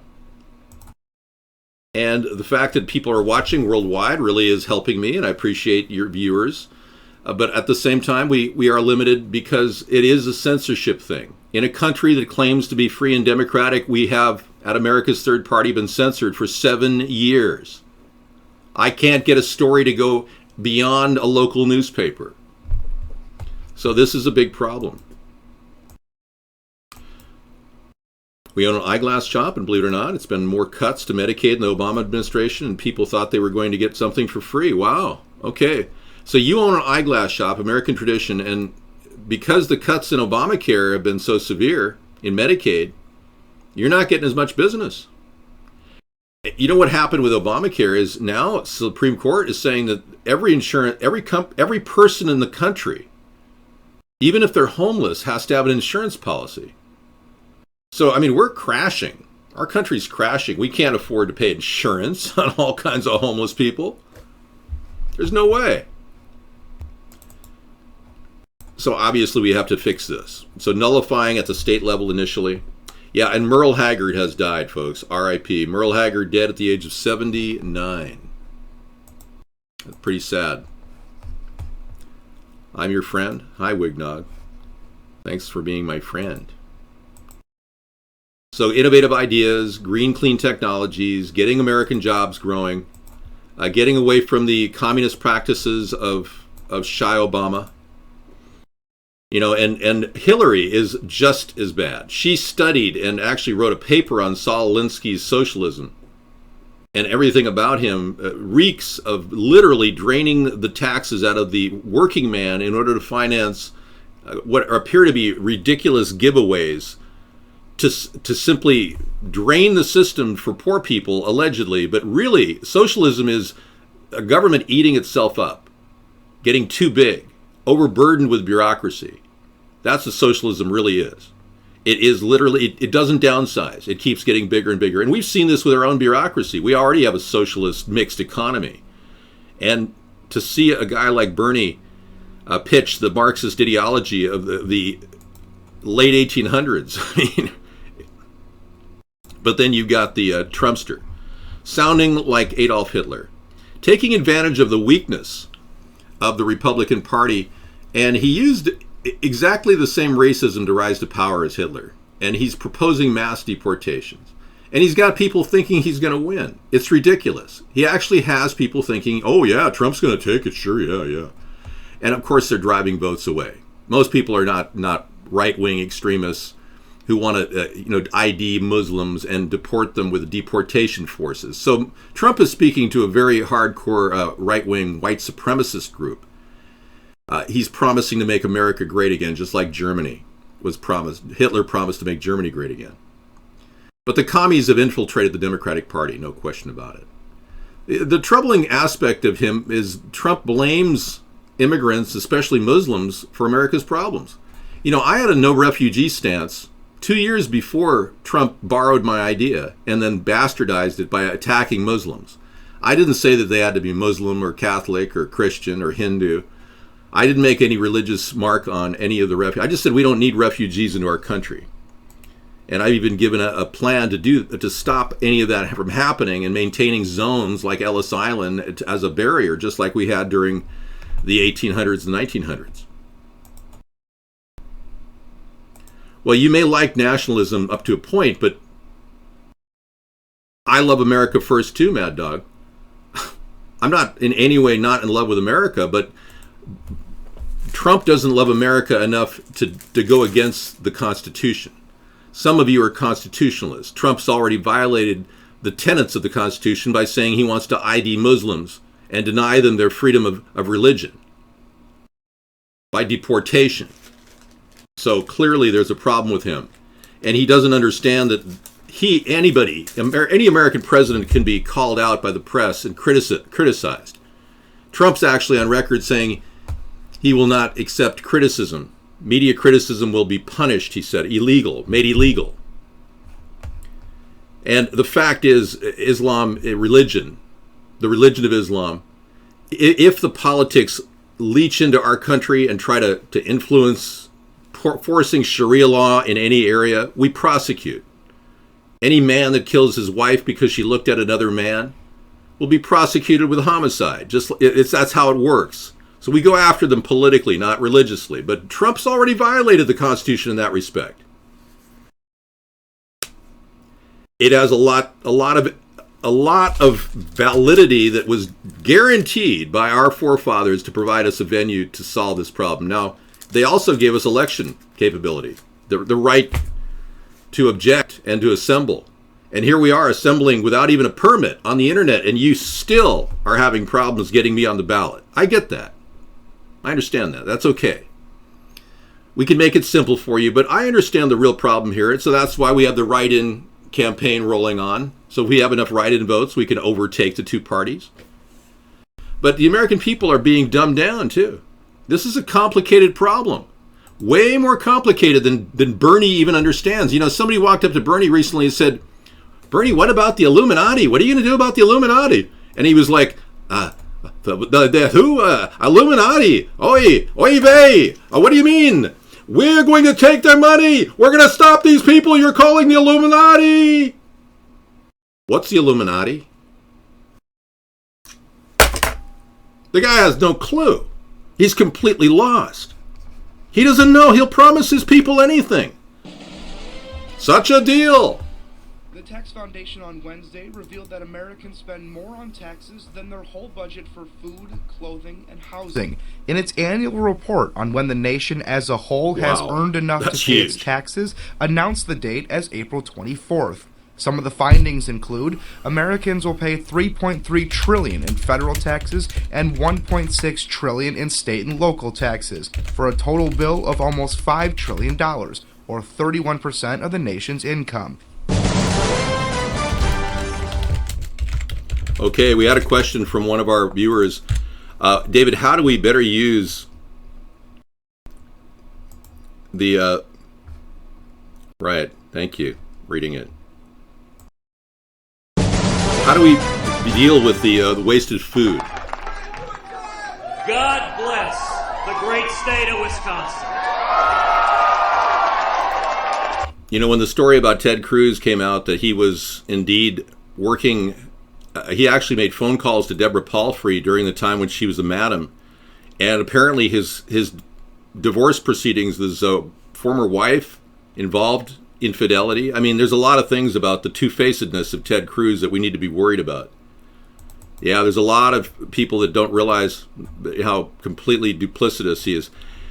But then, of course, you got the left wing. Mainstream media, who should truly, there should be a bar by which one goes to prison for these kinds of and accept it. And this is mainstream media.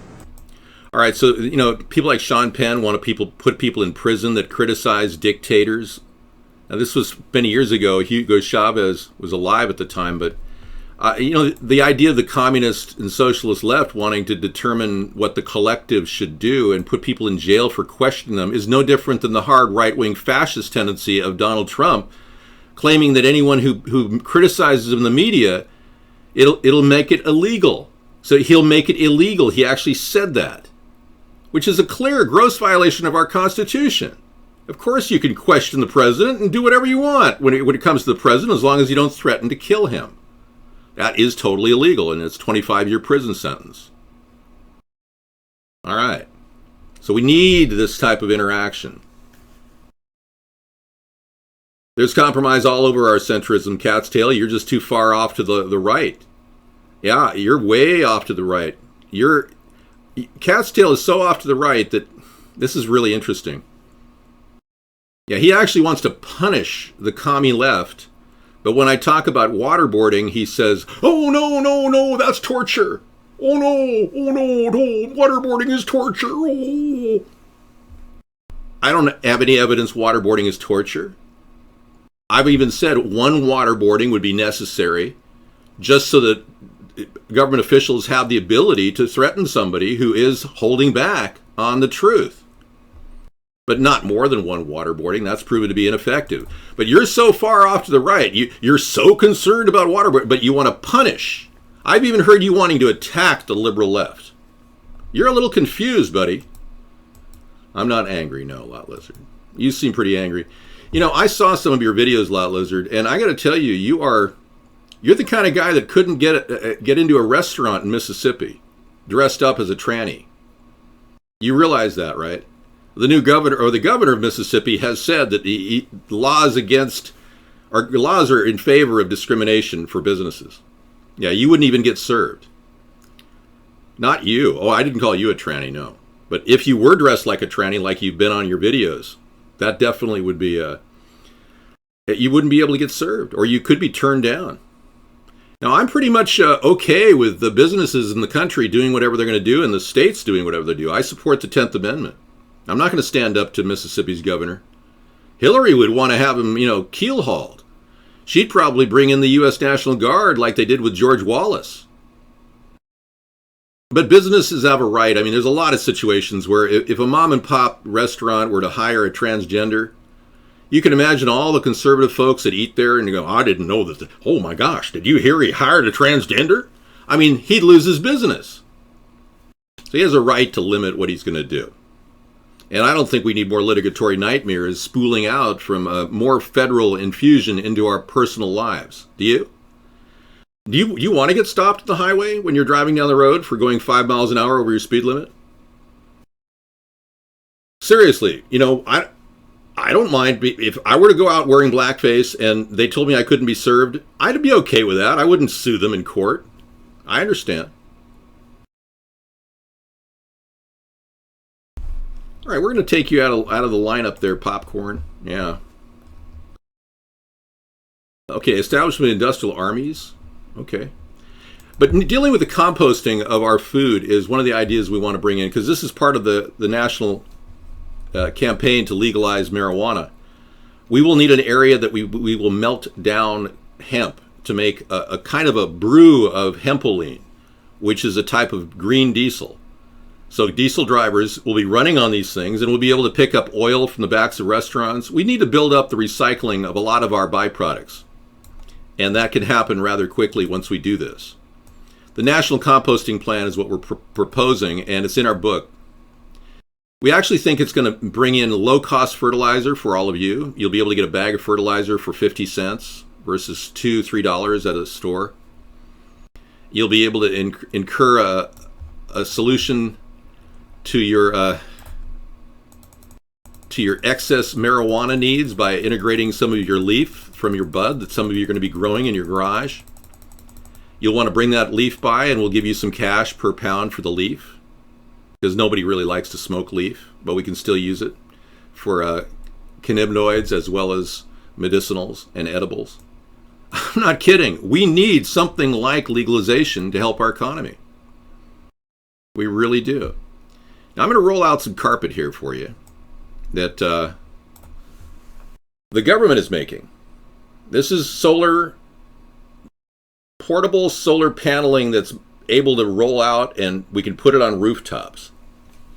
Now the U.S. government has created this, and I know you can juice leaf. I know, it's pretty cool.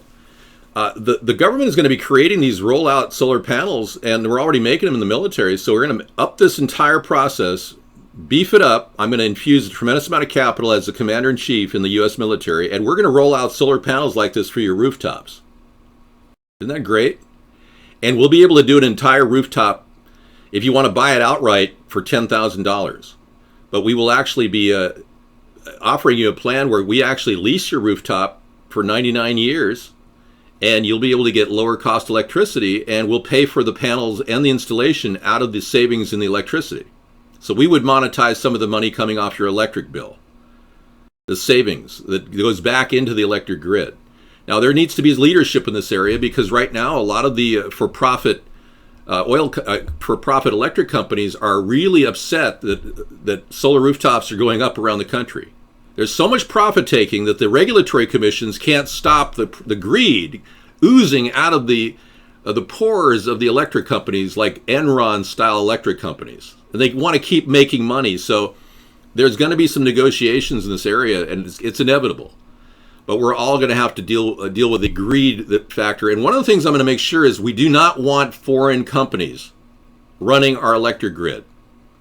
Now, right now, there are a lot of foreign companies running our electric grid. Where I live, Puget Sound Energy is a Canadian-run company.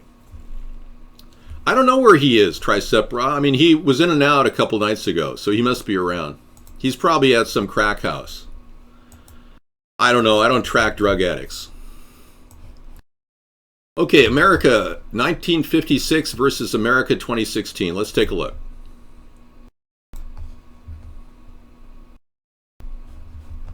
There was once a time in this country when you could work 40 hours a week, your spouse didn't have to work, and you retired at 60 with a pension. That was my father's era. I could do a lot of discount solar panels. I can. I'm not that concerned right now, frankly, about putting solar panels on my roof. It would cost me $25,000 if I were to do it with just do-it-yourself installation. Roughly, a solar rooftop costs at this point about $3.75 a watt. If you do it yourself, it's about $2 with insulation. But that's a lot of work. Okay, but today, 40 hours a week is barely enough to pay rent, utilities, even with dual incomes. And this is the reality for 45 million Americans.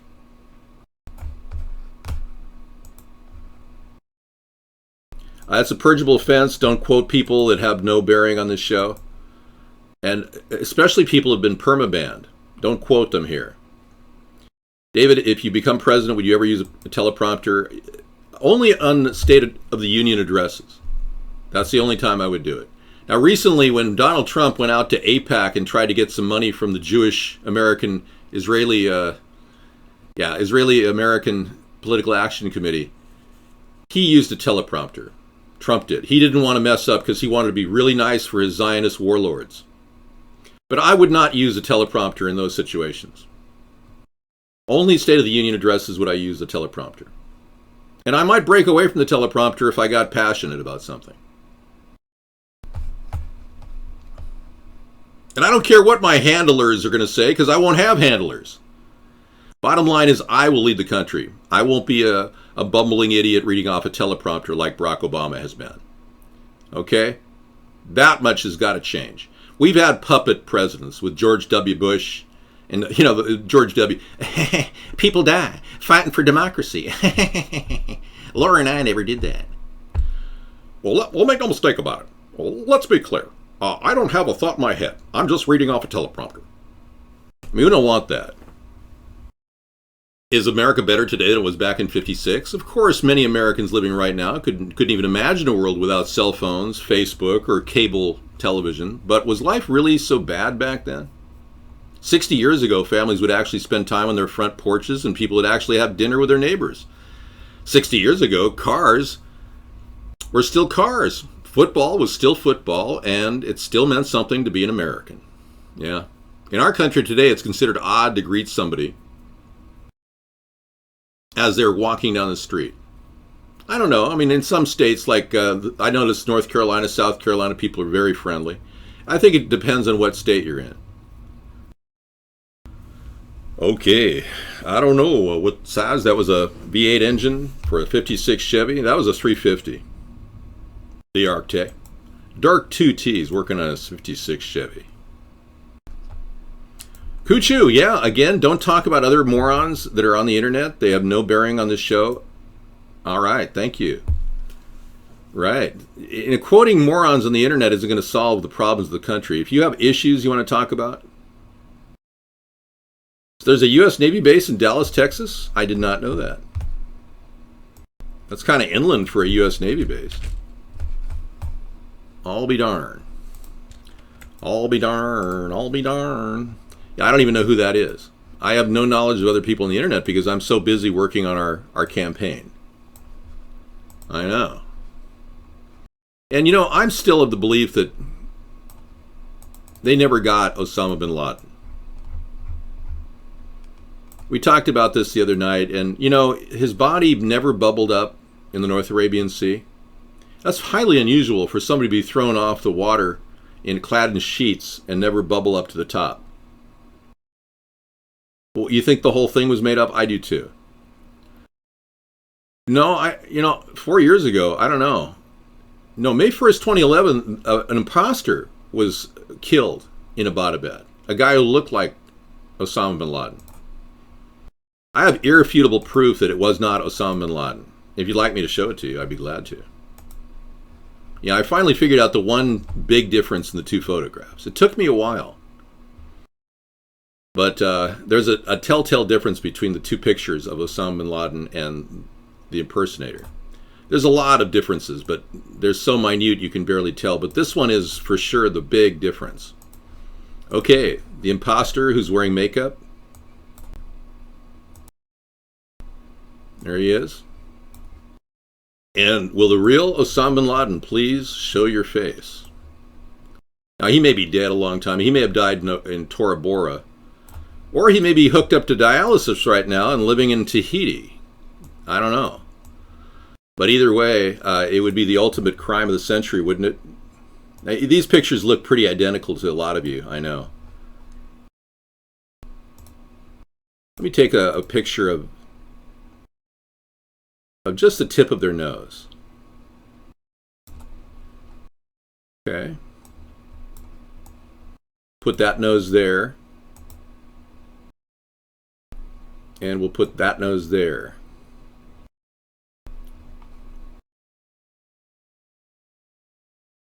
Did you see a difference between those two noses? And I know some of you are saying, well, he has a pimple on his nose, when he was younger. I know the eyes are not the same. No, they're not the same eyes. Hardly. But the nose is obviously different. Osama bin Laden's nose is pointed. It goes down like this. Yeah, so just look at the one feature and you can see that this is an impersonation. It's really that simple. So they had to do something to cover Barack Obama's bad rating in the polls in 2011. For 4 years I was a birther, and I still am. I really believe that that Barack Obama was born in Kenya. I truly do.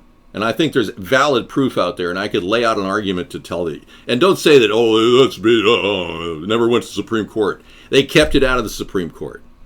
They never did any scientific scrutiny on his long-form birth certificate, ever.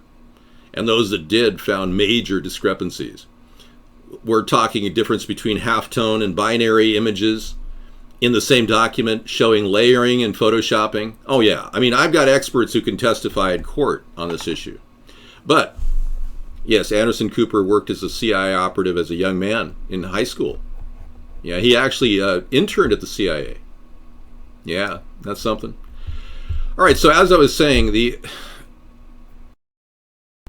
let's do the cowbell. Yeah, you're right. The green sea turtles. But they needed a reason to actually divert our attention, so they had this thing set up for about 5 months. It wasn't 5 years they had him staked out, and that doesn't make sense. Why would they stake him out for 5 years?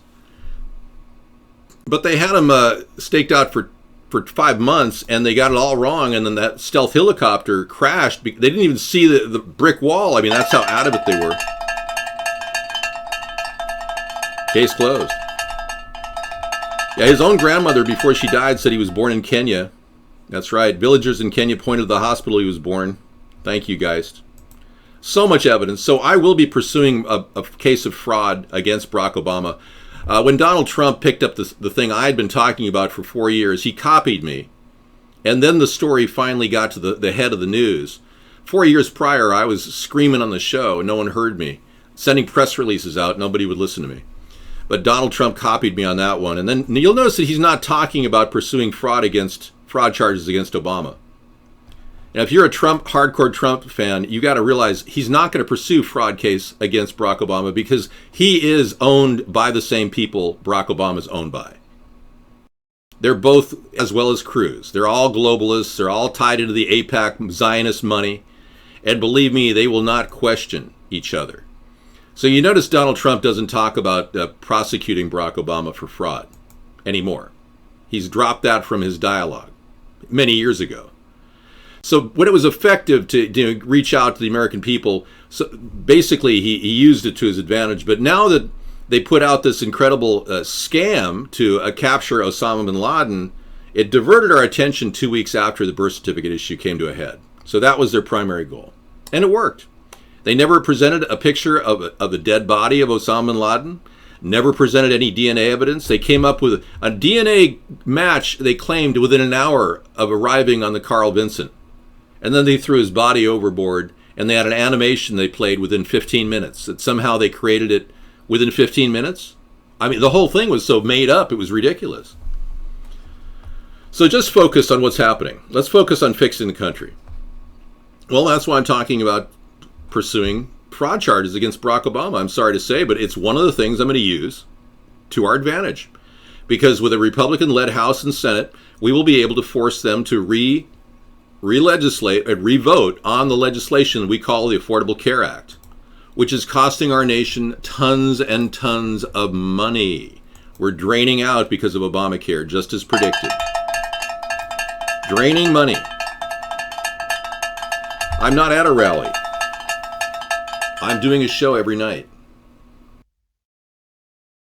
You know, I'm not going to be at rallies. I told you, there's numerous people that want to blow my head off. I don't think you're aware of that.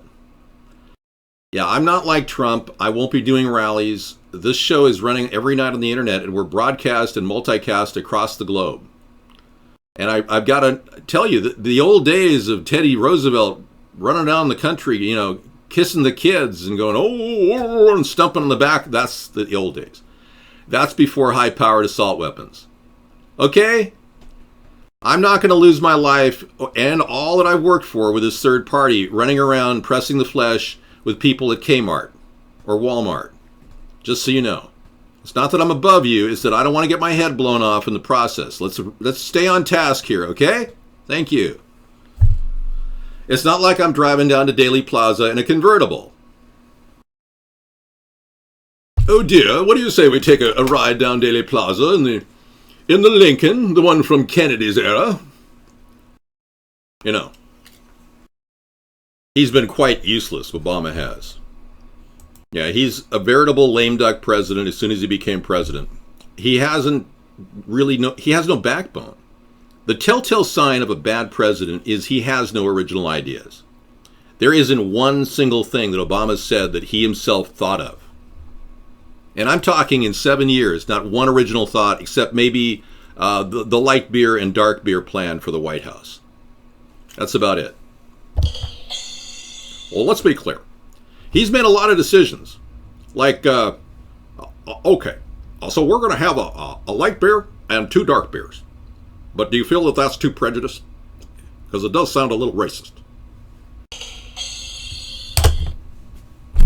You can blame Obama for Trump. You can blame George Bush for Obama. You can do whatever blaming you want. But the fact of the matter, Trump is buying his way using my ideas. Now, you can extract that thought from your head and realize that there's something wrong here. That's right. I'm just entitling my opinion here. There's been no success for Obama. He has failed our nation, and you Democrats are sitting here going, well, Hillary and Bernie have really good plans. And we ask you, what are their plans?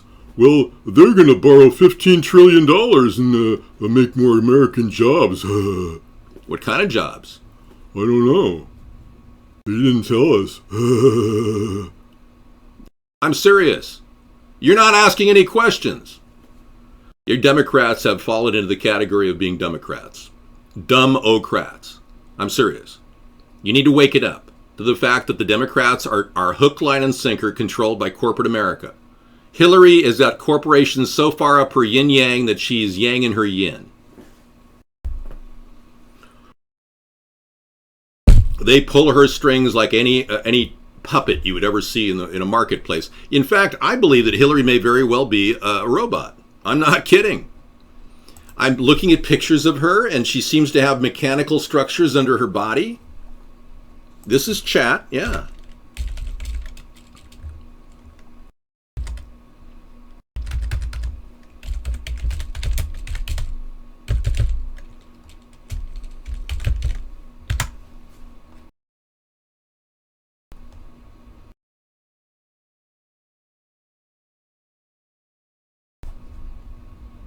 All right, Letter, we're going to pull you out of the show. You don't belong here.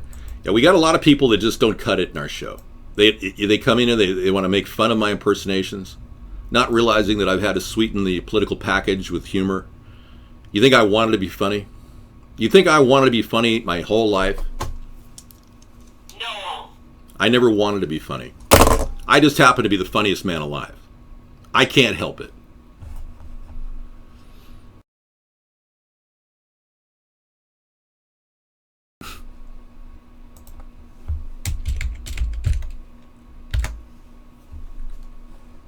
What happens if the U.S. goes to war against China? We won't. Yeah, we're never going to go to war against China or Russia. The plan is to not initiate hostilities with China and Russia.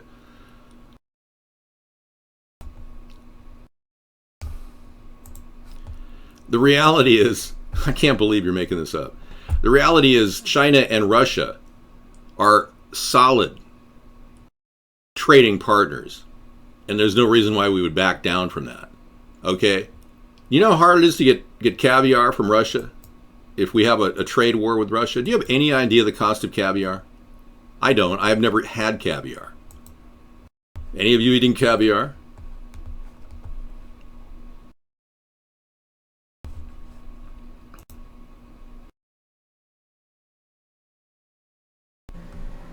Well, good afternoon, everybody. It is still October the 12th, 2015.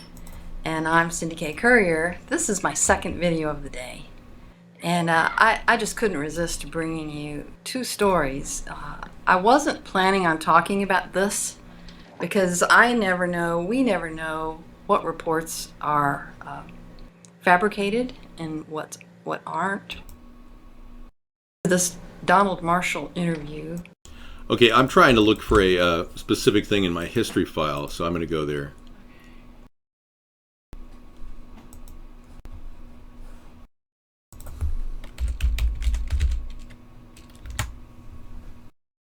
Oh.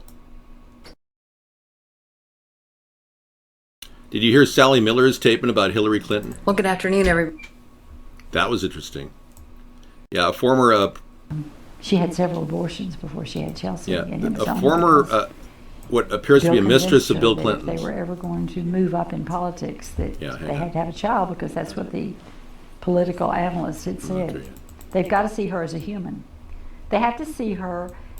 I think in society they always say if you were a mother, you can't be half bad. You know, there has to be some love or gentleness or compassion within you if you birthed a child, but that's not true. There's some pretty bad mothers. I had one. She is a Gloria Steinem kind of feminist. If you ever seen pictures or heard Gloria Steinem, just a cold, conniving bitch. That's just it. And they don't care about anyone but themselves. That's what most feminists are all about. It's about themselves. And most of them don't like men, incidentally. They only use men for income, appearance, and Hillary could never have made it to Washington, D.C. without Bill. Bill was the song and dance routine, you know? He's the one that played the sax, and he could laugh and joke and talk, and Hillary can't do that. So she can't put on her black nightie and run around, and she can't play the sax. I'm sure if she is a lesbian, it's not fun. She believes that Hillary's a lesbian. So, former mistress of, she claims she's a mistress of Bill Clinton. She sleeps with a revolver. She's so fearful that she's going to get taken out. And yeah, the Hillary Clinton, Bill Clinton legacy is a long and sordid legacy. You just research the Clinton death count, and you'll find out how serious it is. Okay, GMO-free products coming from America's food giant Del Monte is committed to BPA-free and GMO-free products. This is really good to know. Wow. Yay. Yay. Good job, Del Monte. Good job, Del Monte. Yeah, this is the first. This is great news. We're against GMOs here, folks, as evinced by a rolling sign in front of our show. American food giant Del Monte now committed to BPA-free and GMO-free products. Yay! And what can be considered a victory for the countless Americans who do not wish to consume food that contains toxins. Food giant Del Monte has announced it will start using packaging that does not contain BPA. All right, that's good to know. Very good to know, yeah. Relax, Sponheim. I am relaxed, Mad Dog. The fact is, the people are powerless right now, and there's nothing we're going to do in the two-party system to stop it. I hear people say, oh, well, Bernie's influencing. Can I do good now? Yeah, go ahead. Bernie's influencing. He's trying to infiltrate the Democratic Party. I hear people say this all the time. And Monkey King has a good story on graphene layer. Excellent. Generating energy in rain. That looks exciting. Thanks, Monkey King. Yeah, so I don't believe Bernie's infiltrating the Democratic Party. The Democratic Party is literally using Bernie as an alternative. Like, have you ever seen the Globetrotters? Yes, companies can say GMO-free on their labels. They can. I have seen the Globetrotters. The Globetrotters are an amazing basketball team, but they play against this ridiculously incapable team of white guys. It's hilarious. Bernie's kind of like that. He just can't. Incapable. Yeah, the incapable Jewish guy who complains about the rich.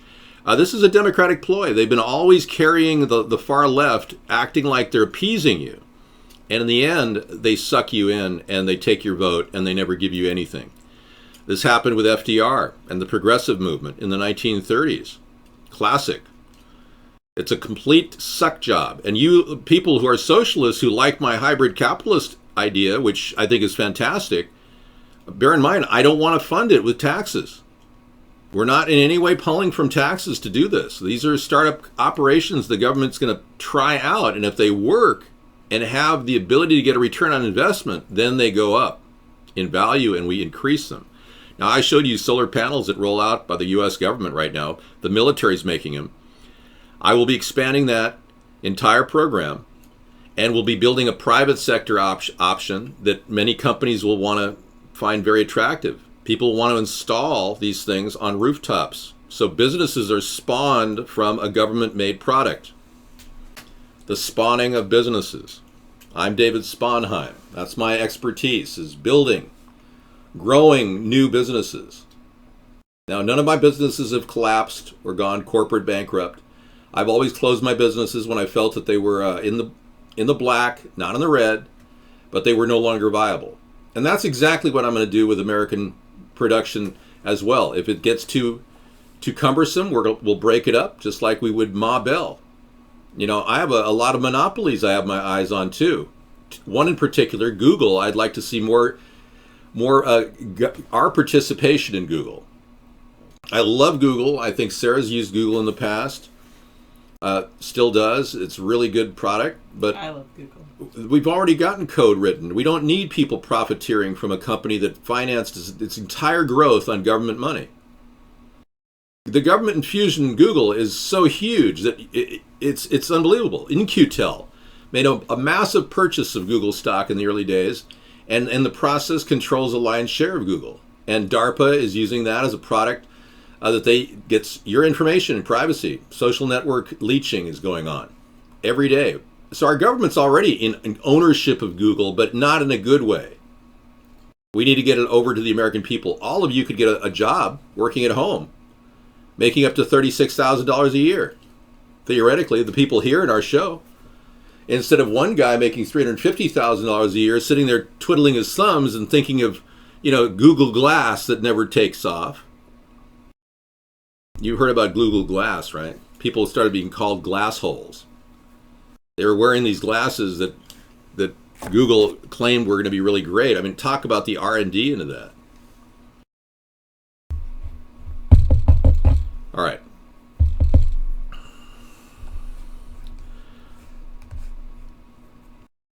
I'm not against you, Cat's Tail. I'm just trying to figure out where you're coming from, man. You're definitely a right-wing guy. We get that. I don't want to cap and trade any of you. I don't want to heavily tax you, so you can't pick on me. You can't pick on me for being a leftist who wants to cap and trade you and heavily tax you. It's not something I would want to do. But you can't argue that we have to ignore the homeless situation like the Democrats have over the past 7-8 years. They've done nothing.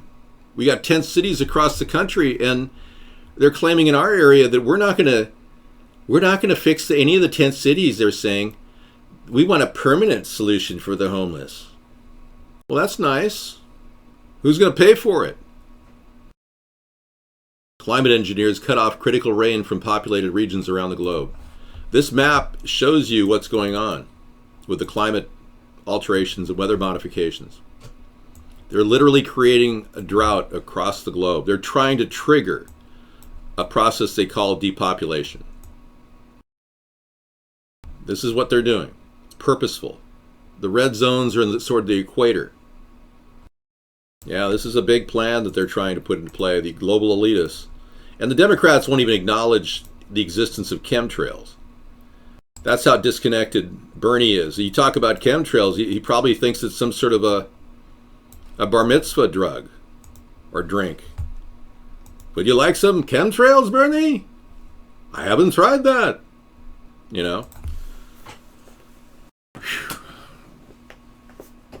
All right. What does this? The list of people comes from what, Mad Dog? Who claims this list of people? Grizzly Ray, it's not purgeable for you to talk about Zionism and their influence over America. I'm a person who's against Zionism. Why would I purge you for that? Feel free. And purging is not a permanent offense. I'm not going to ban you. Okay, by the way, I brought up the idea of more teachers, less testing. Okay. Because it's central to the idea of, providing a better teacher-to-student ratio, I think. Mm-hmm. More teachers. That's been the very huge. If you can get 1-to-1 ratio, you can gain 3 grade levels in 1 year. That's right. It's amazing. Now, Woodrow Wilson did sign the Federal Reserve Act into law, and he claimed at the end of his life that it was the worst decision he ever made.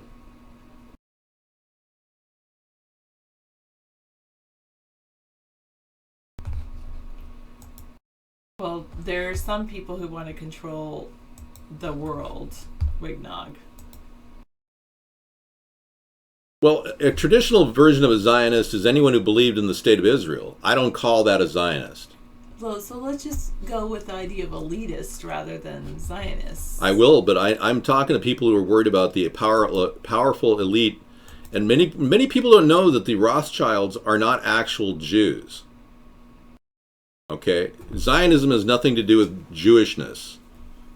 It may, in your mind, has something to do with Jewishness, but the Rothschilds are not technically Jewish. And their name isn't technically the Rothschilds. They own at least $200 trillion in revenue among all the family members. They were considered the court Jews at a time when Jewish people dominated banking industries in Germany.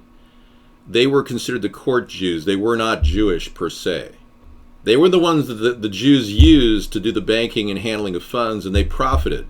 Just like stockbrokers sell stocks and they buy stocks. They make money going out and going in. So these people were all about making money. It wasn't about being Jewish. So don't confuse them with Jewish people per se. That's why I'm saying I'm not anti-Semitic at all. They were originally Bauers. That's right, guys. But they were licensed by one Jewish person, a noble Jew, in Germany that would give them the ability to handle the money. Money handlers. And later money mongers. And in the same way, Donald Trump is kind of a court Jew, ironically, because he's not Jewish. His daughter is. And she is married a Jewish guy, but that has nothing to do with anything. The fact that Donald Trump went to AIPAC and solicited money from the American Israeli Political Action Committee tied directly to a tremendous amount of the Rothschild money is a big concern of mine. So the Rothschilds would like to be Jewish, but I don't think they would. These people aren't even Rothschilds. What am I saying? They like the name. Oh, I would like a Rothschild, please. You know, it's ridiculous. Oh yeah, look at that. Graphene layers. Let me put that on the screen. Thank you for coming in, everybody. Our show is rather unique, I must say. We are the only show talking about politics in such an open and frank manner and taking on all the tough questions that many of you have. Technology Thursdays tomorrow, but we'll be talking about this type of... Graphene's great, but it's expensive. Okay, thank you for telling me. Qingdao, China. Engineers and material scientists have made solar panels increasingly efficient, but the technology still requires the cooperation of the weather.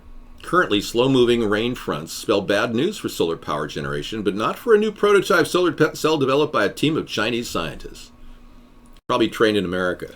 By coating a solar cell with a thin layer of graphene, researchers have empowered the technology to turn raindrops into electricity. Raindrops keep falling on my solar panel. When they keep falling, they generate kinetic energy. Wait, so you're signing a book that's not your book? Just happy reading. This is a great book. Take care. So in water solutions, graphene binds positive charged ions with its electrons, a process known as the Lewis acid-base interaction. Because raindrops contain salts which dissociate into ions, precipitation and graphene make an ideal electricity-producing pair. The rain's positively charged ions, including sodium, calcium, and ammonium, adhere to the graphene surfaces and form a double layer with the graphene electrons. And I bet they'll really work great with chemtrails. Yeah. So the chemtrails will be powering up our nation. Chemtrails keep falling on my roof. Well, I'm glad you watch every night. I do have a segment here on this show, 6:30 and 8:30, 6:30 and 8 p.m. Pacific time. That's when you can find me on this show. Yes. Monday through Saturday. Sarah's here. She's going to give me a little more break, and I'll be right back after I kind of cool down. Thank you for listening. You're welcome. All right. Fantastic. Yeah, I like the idea of less stress for our students. I know that they need to show that they know what they've learned, but really it's about teaching them they can show what they've learned in a number of ways.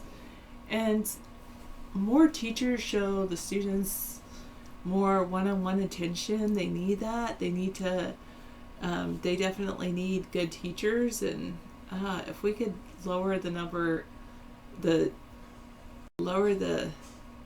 student to teacher ratio, it would do just wonders for our school system. No thanks, Sunchild. I'm sorry that you ate a lizard when you thought you were eating a duck. But I will take your word for it and not order the Bombay duck. All right. What only lasts 5 minutes, Jacket Pockets? Oh, when I come on the show? No, I tend to stay for about half an hour or so, which is pretty good. Oh, isn't that kind of gross that you've got to make sure you clean your phone every once in a while. You need to get one of those phone cleaning wipes or electronic wipes to clean it off if you use it in the bathroom. I'll just say that. Because you never know what kind of particles are floating around in the bathroom air. I have not dyed my hair at all. My hair is all the same color. There you go. I guess it's lighter on the bottom, but I'm not sure why that is. Oh, well, I do think a willing mind is important, but I think that you can educate students to have a willing mind. There's an incredible documentary I just saw the other day on Netflix. It's called On the Way to School. Talk about a willing mind. Students in some countries are willing to walk 2 hours through wild animals, crazy wild animals, just to go get an education. 2 hours a day, to and from school, running. Unbelievable. Some students are willing to walk and hitchhike 4 hours to get to school. It's unbelievable. When I was growing up, I only had one pair of shoes. When that pair of shoes wore out, I would get another one. So now I do have to say I have quite a few pairs of shoes.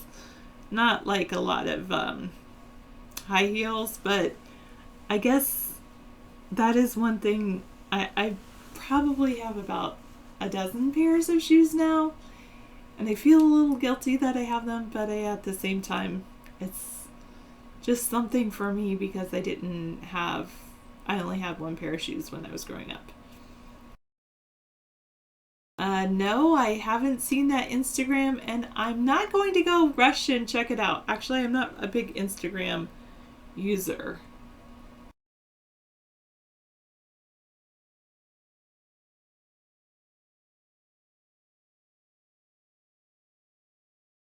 Why would people ridicule education? I think it all depends. I don't think that's necessarily true, Cat's Tail. I think it depends on each individual family, and so each individual family might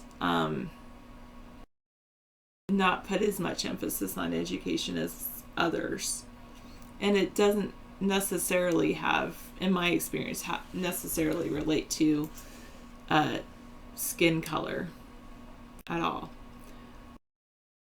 Yes, I could donate some of my shoes to Shoeless Souls. Shoeless Souls? Is that like an actual shoe donation one? Do I have any pairs of shoes that I haven't worn in a year? No, I don't think so. I usually wear all of the shoes.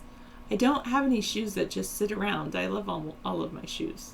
I have one pair of shoes that are boots, but they kind of have like almost a wear in the sole, like almost a hole, and I still like to wear them though. So I wear my shoes. I almost wear my shoes out because I value shoes. So I wear them and wear them and wear them. But There's a pair of shoes I might donate, which is my tennis shoes, because they're a little bit too small for me.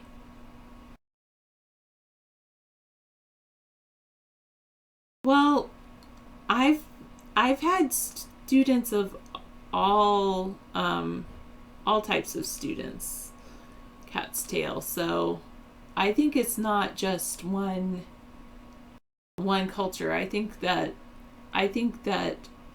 there are, the same can be said about some Caucasian families as well. So it's all depends. Education to what? I know sometimes it's education to what, but I personally believe that education, I like math, and I like the idea that people should understand calculus, or at least the basic calculus, and so for me, educating students in math to be able to take calculus in their college years is a good thing. So that's one of the educations that I think is very important, and also I think education to be able to read and write and diagram sentences and discuss in depth what is read more deeply. I think those are very good. I think that we have to teach critical thinking skills, and that takes a lot of effort. Oh no, Pilkins, you've got it the other way around though. Thank you. I will only serve after David has served for 2 terms. I do talk about different places that the chat room takes me, American atheism. So what you would like to discuss is what I generally end up discussing. Maybe not you in particular, but what I notice in the chat room is what I end up discussing. Hi, Chris. Welcome back.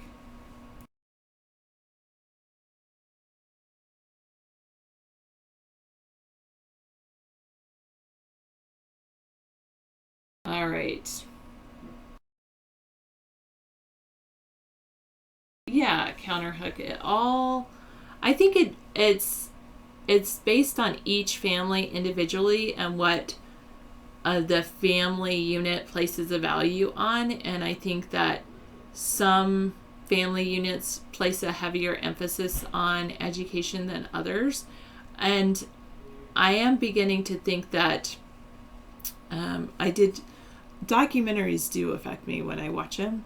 I just watched this one documentary called The Race to Nowhere, and it's basically saying that we're trying to educate all these children to go to college, and yet historically only the top 20 or 30%, probably only 20% of students actually went to these high colleges, especially the Ivy League colleges, and yet all parents today seem to demand that their students take the requirements to get their students into Ivy League colleges.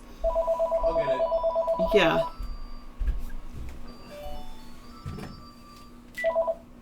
Hello.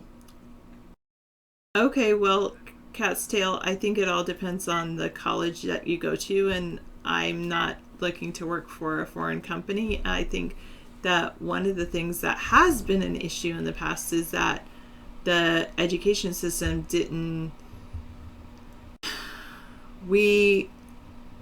the education system had a difficult time preparing students for college, and then it all depends on what, if they're not educated to be ready for college, then they have to take even longer to get ready for an actual job. I think on-the-job training would be very good. I've taught both ACE to ACE, a little bit of both. I'm more of an elementary person. Okay, that was American tradition. He can try calling back again. We didn't get through. Try again. sometimes the Google phone doesn't work properly. So. Okay, go ahead and call in if you'd like. Yeah. Well, I think it's up to each employer to hire whatever type of employee they would like. And I also think that they should be ready and prepared to actually even train their employee more, because just because someone has a college degree doesn't always mean that they have the education that you need them to have. We'll take your call in just a second. Hold on. Okay, a tidal wave of food manufacturing switching to sunflower oil to avoid the toxic GMO corn. Wow, that's good news. Okay, we're on with American Tradition. Go ahead, American Tradition. Hello? American Tradition, go ahead. I was just going to tell Sarah about education. Mm-hmm. Yes. It's like so absurd, like what they're doing to students now, like preparing them for college. It's like with the new Common Core standards, they're like expecting them to do so much more stuff than they can handle. It does expect students to do a lot more. However, if you look at what the education system was previously to Common Core, and you looked at students got a high school degree before Common Core, and they went off to college, and then they had to take remedial math and remedial English courses because the high school diploma was not, when they graduated from high school with a full high school diploma, the high school said you learned everything you're supposed to know to go to college. The college said, wait a minute, you don't know what you're supposed to know to go to college. So that is kind of one of the reasons that they created the Common Core, because the students weren't prepared. So that is, if you want to look at the reason behind why they have the Common Core, that's one of the reasons. I do think it has gone to putting more and more down. They pushed it down so much that they really are, it does seem that they're expecting kids to know so much, and they're not necessarily ready for it, especially when they're expected to know things on an abstract level, and the students are still, they really still need concrete level, especially in the testing issue. That's a big thing. Is like, good testers. Pardon? Some people just aren't good test takers. Sometimes, yeah. Sometimes people aren't good test takers. I'm one of those people, and I'm going to be a teacher myself. But I had to transfer to Western Governors University online because the college I'm going to is way too expensive, and the FAFSA doesn't cover it all, and I don't want to take out so many loans and all that. That's really good. I think that's very smart, and it's amazing how expensive college has gotten today. Yeah. I really how's your experience gone with Western Governors so far? Have you started that? Pretty good. And it's pretty good. You can work as fast as you want to and finish up quicker.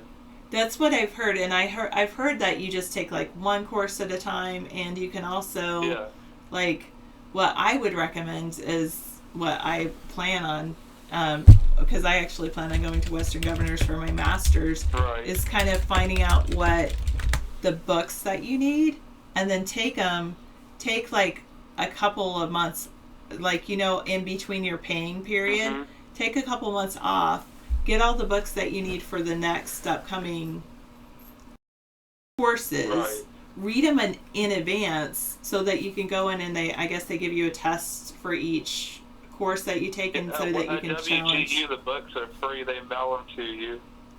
Oh, what? They mail you the books as part of your tuition? They're free? Yeah, that's all included. Wow. It's free, yeah. That's a great deal. Oh my goodness. Yeah.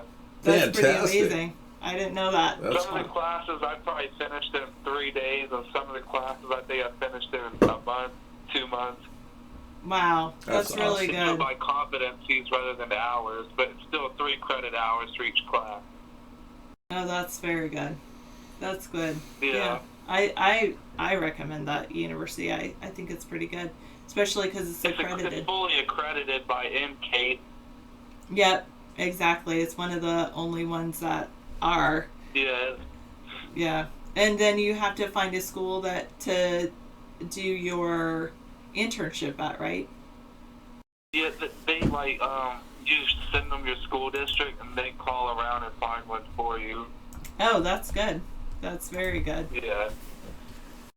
No, I mean, it's $6,000 a year versus 22 at my other college. Wow, that's a huge difference. Did you hear that, everybody? $6,000 a year versus $22,000. Western Governors. Yeah, that's a really good deal. Yeah, everybody check out Western Governors online if you really want And to. you can do as much as you want to. They got business degrees, education, marketing, accounting, all that. Information technology. So. Yeah, all that. Yeah. You know, I want everyone to know that you can learn online for free at MIT. You just can't get a degree. I was watching the MIT. I mean, there's no reason to go to college like you used to. I mean, you can do everything online now. I just posted link, Blue Medic. And many of you realize, too, that you could, if you're good with programming and coding, you could really make money. And the business sector is looking for you regardless of whether you have a certification. If you can code and do programming in various languages, you can make serious money in this society. But do you really want to make serious money, or do you just want to get by? Because a lot of people are really kind of okay with just surviving and being happy. You know, forcing everyone to be in a high-pressure job the rest of their life may lead to a heart attack, you know? How many people die becoming lawyers? I mean, the death rate among lawyers is ridiculous. A lot of them die at the age of 55. So one thing I was going to recommend, if they don't hook you up with a...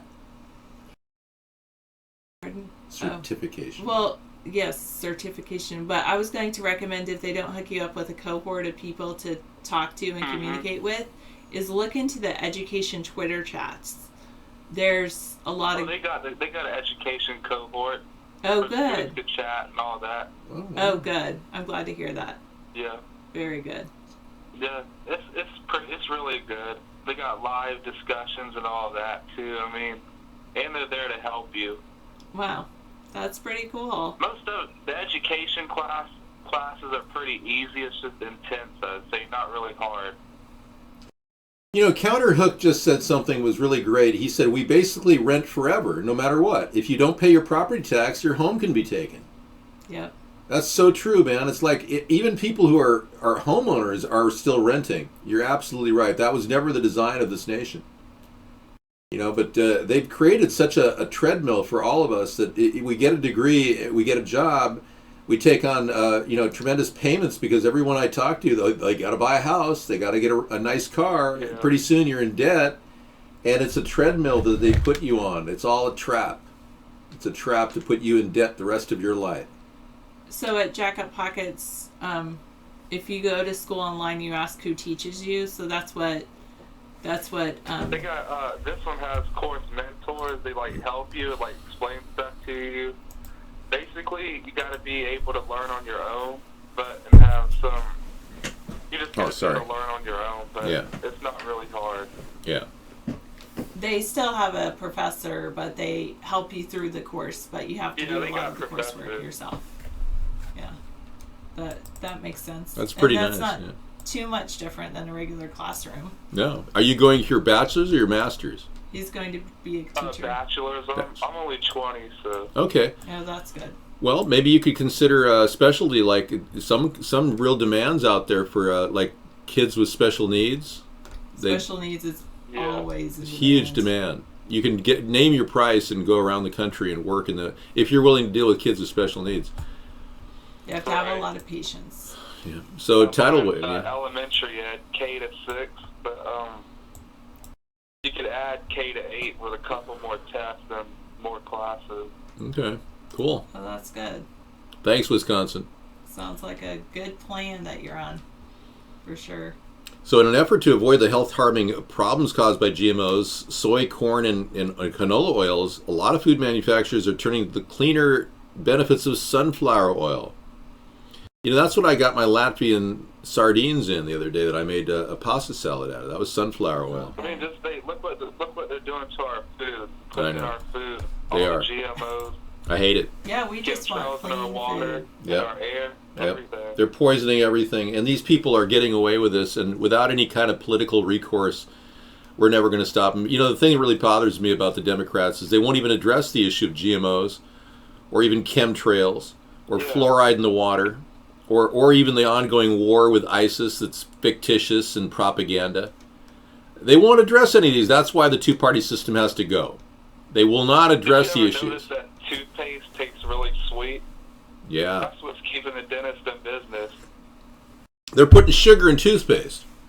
Yeah, it's really sweet tasting. Yep. Well, we get toothpaste without fluoride in it, and yeah, I do too. It's called Tom's. I get it at Walmart. It's like $4.25. Yeah. Yeah, Tom's the Main is good, or if you have a Trader Joe's near you, you have to look for the one though that says fluoride free, because Tom's the Main and Trader Joe's both have fluoridated toothpaste as well. So you have to look at the one that says fluoride free.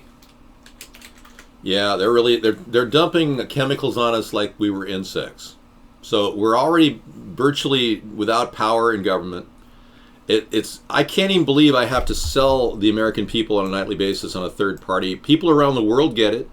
They go, wow, this group really is trying to do something. They've been trying for a long time to stop these corrupt people in government. You see, our government's been very effective at keeping the American people out of government. It's a crony. And if you're elected president, you need to get all the corruption out from the top all the way down. That's right. Yep. You're absolutely right. That's going to be a lie detector test process, as well as filtering out the people that are ineffective, people that don't do anything. Get all the corruption out. Yeah. Yeah.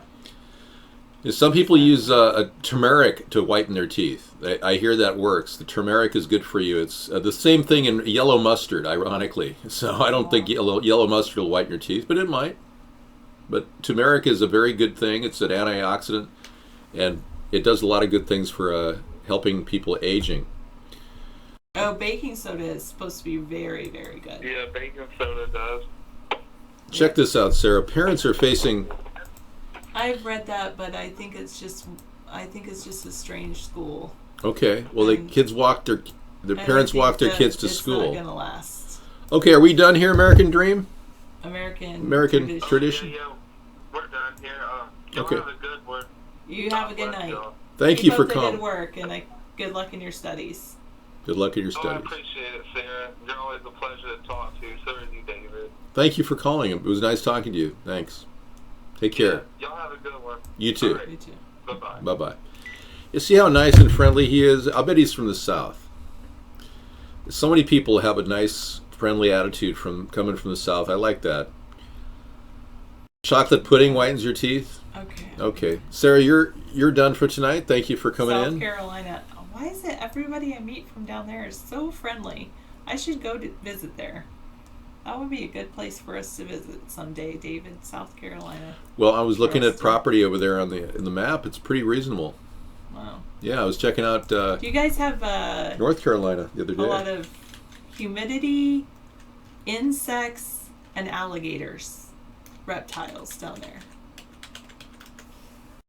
Because that's. Yeah, well, there are some snakes in North Carolina. Yeah. If you go to Zillow, you can actually look up. Let's see, Greensboro is right near the water. North Carolina. Well, Greensboro. That's not a city. Hang on. Greensboro, North Carolina. Well, 90% humidity. 90% humidity. Lots of mosquitoes. Alligators are usually harmless. Okay. Where would you ask me the question if not here, Jacket Pockets? No, it's not. We got to go over this. The Raleigh is closer. I'm thinking of Greenville. Yeah. Okay, so let's look in here in Greenville. Where's Charleston? Where he's from? Charleston, North Carolina, or South Carolina? South Carolina.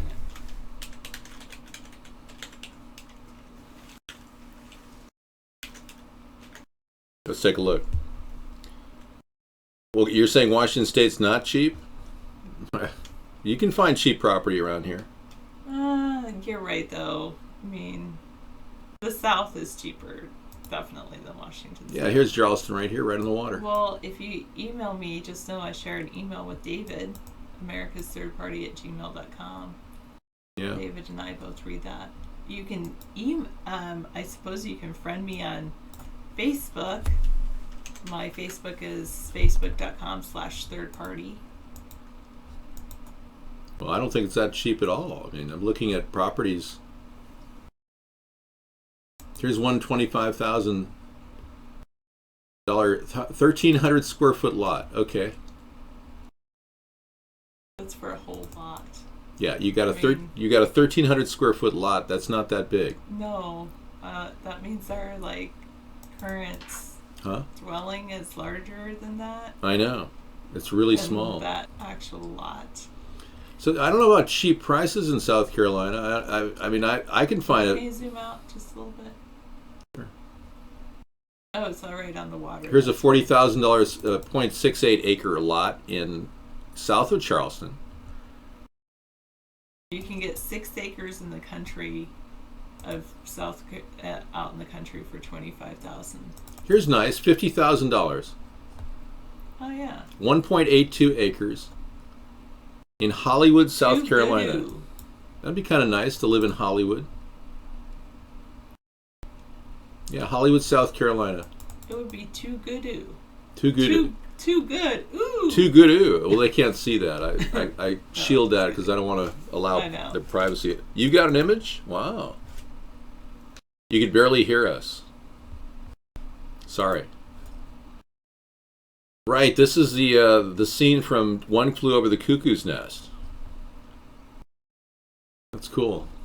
Native American, Indian, mental patient meets Jack Nicholson. Oh, it's 15 minutes south of Charleston. There you go. Well, there's a 0.68 acre lot for $50,000. Thank you, Sarah. Okay, I'll be opening up guest chat in just a second. Some of you are looking for houses. We'll take a look for houses wherever you want to live in our Wednesday show. This is technically a social discussion tonight, as well as talking about waste in our government. And a recent decision by the Mississippi governor to disallow, or rather to allow business owners to discriminate against their customers. Anybody gay going into a business could be discriminated in Mississippi now. My position is I don't want the federal government interdicting in state activities and 10th Amendment issues. But I will not allow discrimination in the government workplace. Now, somebody told me Playboy was going to be bought out. They're selling or something. Now, Playboy pulled the centerfold from their magazine recently. I'm wondering if they're going to sell because of that. Their sales have dripped. All right. Well, thanks for coming in. Appreciate it. It was awesome. Thank you. Appreciate it. Awesome stuff. Okay. Sarah's always been a big help. Gives me a chance to regather and regroup myself while I wait for Osama bin Laden to bubble up from the Arabian Sea. Yeah, I'm still waiting. They must have weighed him down with weights because he would have bubbled up by now. It's been 3 years or 4 years.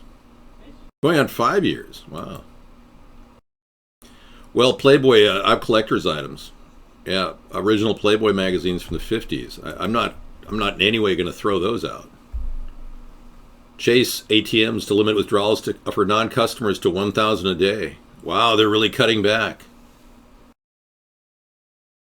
Well, that's a minimal amount. I mean, you've got, in some countries like Italy and Greece, they've limited ATM draws to 100 euros a day. That's a little bit more serious. But thanks for that tidbit of information. Okay, well, in the year 2525,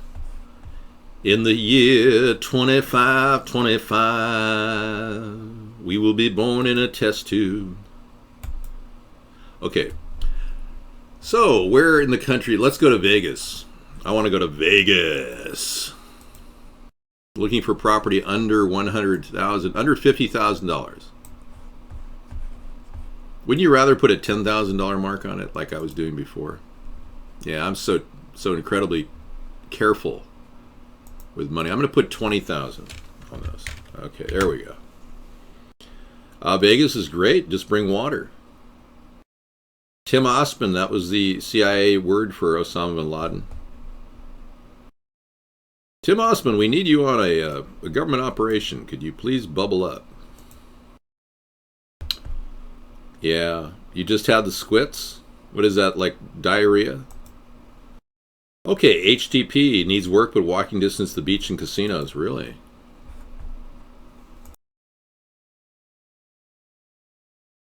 Oh, you found a place?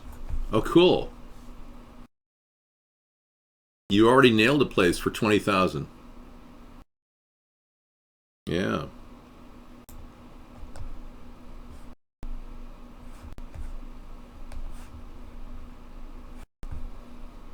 Or is that the tiny... Let me see if that's the tiny link you just sent me. Yeah, that is cool. That's the tiny link you just sent me. Good. Well, let's be clear. That's not bad. In Biloxi, Mississippi, though. Yeah, you can get any house for 20,000 in Biloxi, Mississippi. I want to go to Vegas. Yeah, I want to be able to walk around the hotels and casinos and get free Bloody Marys without the vodka. I'd like another Bloody Mary without the vodka, please. I don't drink. Yeah. Yeah, it's great. You just walk around and pick up pennies. People drop pennies on the ground. You can make money doing that. You make like $1.50 a day walking around. No, Bob doesn't get a cabinet position. We're fairly sure that Bob may be alien. Does he have citizenship papers? You have a lot of really? Look at this. Look at all the 20,000. Oh no, these are up to 150,000. Let's go to 20,000. You set the criteria too high. Oh, see how few we've got? There's auctions, 4 bedrooms. Nothing in Henderson. Auction. These are all auctions. Auction. Foreclosures, auction. Yeah, you won't find anything in Vegas. It's not an auction. Yeah. You know, I don't think the Panama Papers are 100% there. Caliente, thanks for coming in. I haven't seen you in a while. I have not seen whether or not the papers are for real. They're holding back a lot of the Panama Papers, so I have a feeling that there's just one person hating on another person. It could be released information just as spite against somebody. There may be an ulterior motive to the Panama Papers. That's what I'm saying. But yeah, if people are going to be quitting, major leaders around the world are going to be dropping off like flies. I don't know. It could just be the beginning of the culling of people that don't support the Illuminati. Boring. Playboy for sale, reports say. But no centerfold included. Yeah, you don't get the centerfold with the Playboy operation. The first non-nude edition. Preview of the first non-nude edition of the 62-year-old magazine, a milestone in the men's. Girl looks like a 12-year-old girl. What the hell? I mean, excuse me, are they like appealing to pedos? I can't even put her picture on the screen. She's like 12 years old. What the hell? Did you see that? What the hell? Yeah, are you a U.S. citizen? Yeah. We're going to ban you from the show, Bob. You don't belong here. Go back to the hellhole you came from. Yeah. Ask your mom if you could go back to where she hatched you out of. God. I mean, I got to put up with this. That is not worth $800,000. I'm sorry.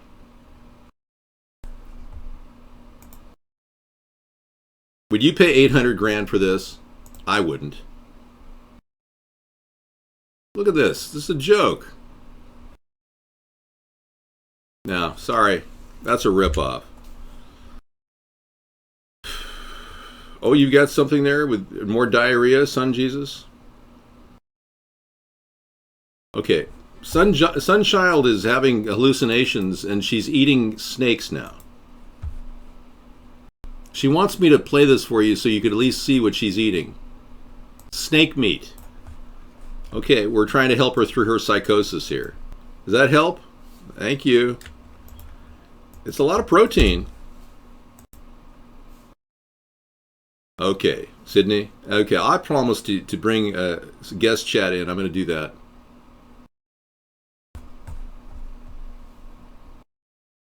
Wow.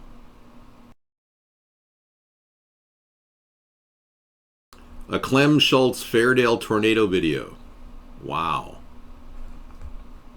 This is an actual tornado, folks. Do not attempt to do this without safe haven. Okay, you don't eat snakes. You know, that's pretty insane. What, are you trying to get high or something? I wouldn't even offer him 600, no. I'd offer him 200. No, you're not allowed in my house, David Nation. I don't take visitors here. I live in absolute silence and privacy. It's almost like a monastery where I live. That's the hellhole where Bob is living? I didn't know he was living there. I am going to enable guest chat. Thank you. Guest chat on. Yeah, you can't. I don't care if you're peaceful. I don't take visitors. I told you that. I'm a very private person. Plus, you'd have to go down in the elevator, and it's like 16 floors underground. You'd have to get clearance. I'd have to fumigate you. Do you mind being deloused? Because we have to delouse everybody that goes into the hidden chamber. We call it the inner sanctum. Okay, Vegas suburb. I'll bring that in.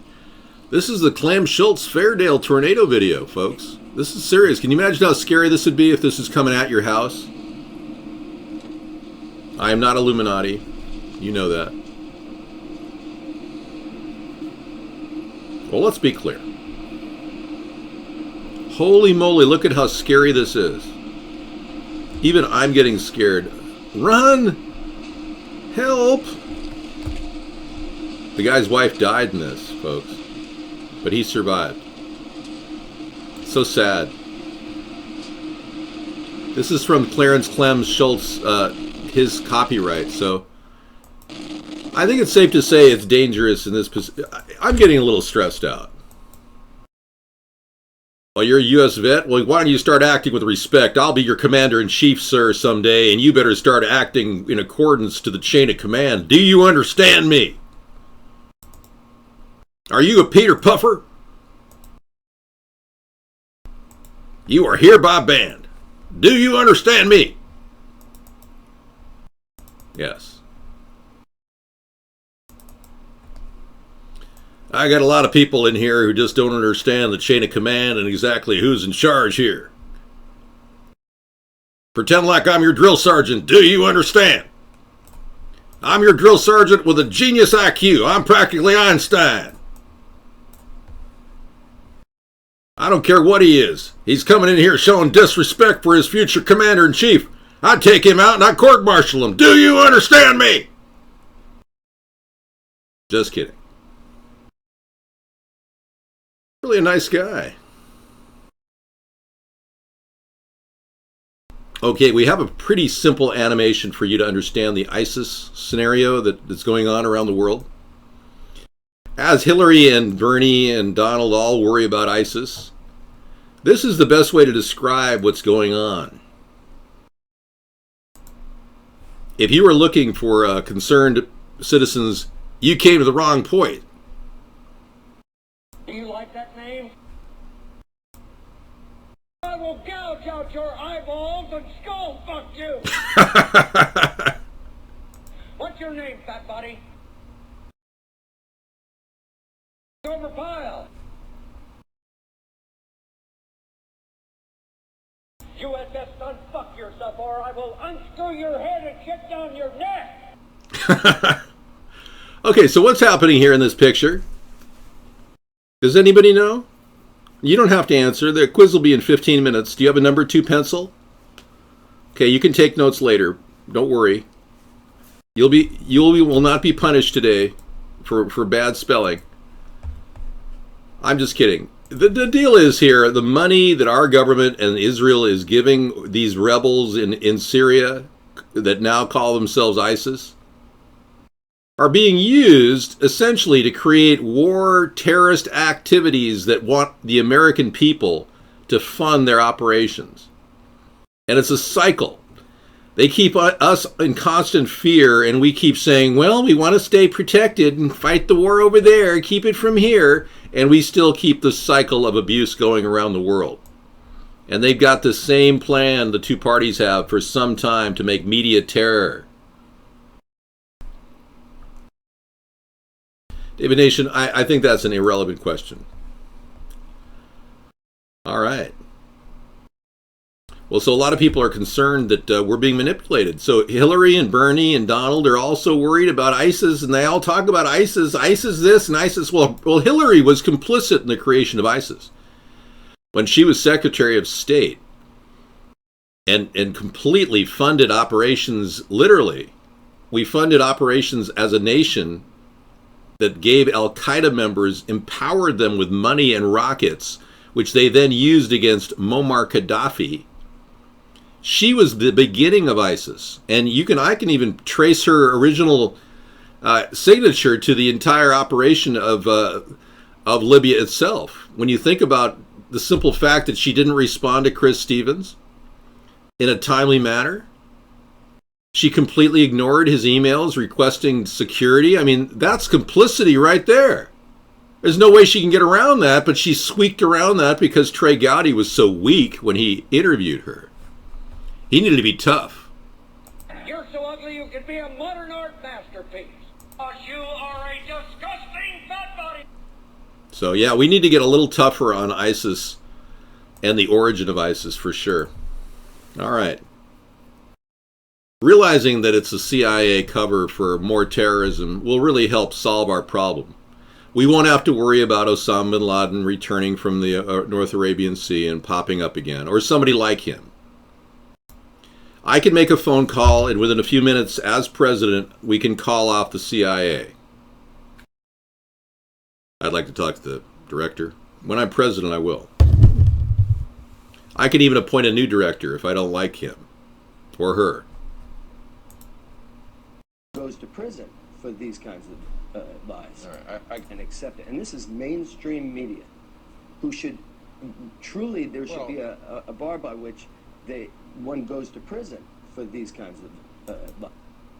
Maybe Sean Penn should be the director of the CIA. I don't dislike Bill Maher. My position on sanctuary cities, I don't support them, Grizzly Ray. I refuse refugees to come into our country. We are so screwed up right now if we think we're going to let refugees come in here. Under Obama, we've had 1.6 million people become green card holders.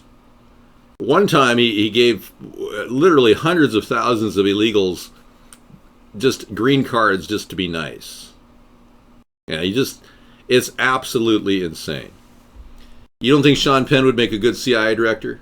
By which one goes to prison for these kinds of lies. All right. Okay, so he wants to put people in prison who question the government or anyone. Yeah, he wouldn't be good for the CIA directorship. Okay, the real year is 2029, according to this Illuminati expert. Guess 310. The Illuminati stole 13 years from us in 1566. Thanks for sharing. Does it even matter what year it is? I mean, it's all relative. So Sunchild's having a problem getting a job. Well, what about just becoming a ward of the state? Have you considered the options of checking into a mental hospital and getting $1,200 a month just to live off the state? Become a moocher like Bernie Sanders. He didn't work until he was 40. I believe they did screw you up. Now's the time to collect. You know what? I've talked to people across the country. You know, one guy I know, William Mount, he decided to join the Luciferian Society of Lucis Trust.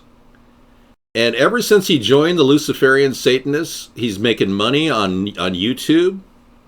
It's amazing. You could do YouTube videos and become a Satanist. Yeah. I'm not trying to tell you to do that because I don't believe that's a good thing to do, but There's a lot of ways to sell your soul. I don't want to do that. I make nothing. I know. Is that the only thing you got linking Rob Ford to the Gematria murder? Grizzly Ray is the Gematria guy who... Zachary? Yeah, Dr. Mount, he used to come into our show all the time, make phone calls. And, you know, anybody who has fear-mongering, a daily show of fear-mongering, you will make a lot of money on AdSense. They want you to the CIA has found a cheaper way to spread controlled opposition.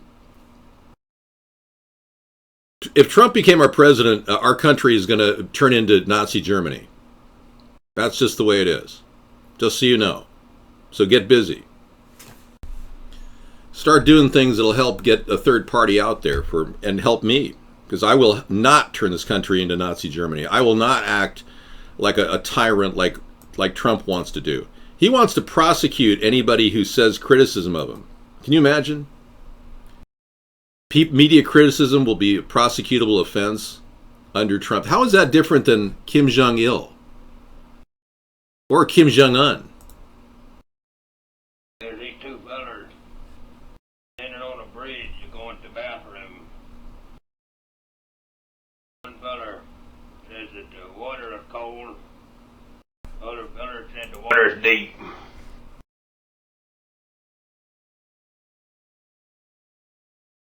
I want to be baptized. That's the Sling Blade. I like the way you talk.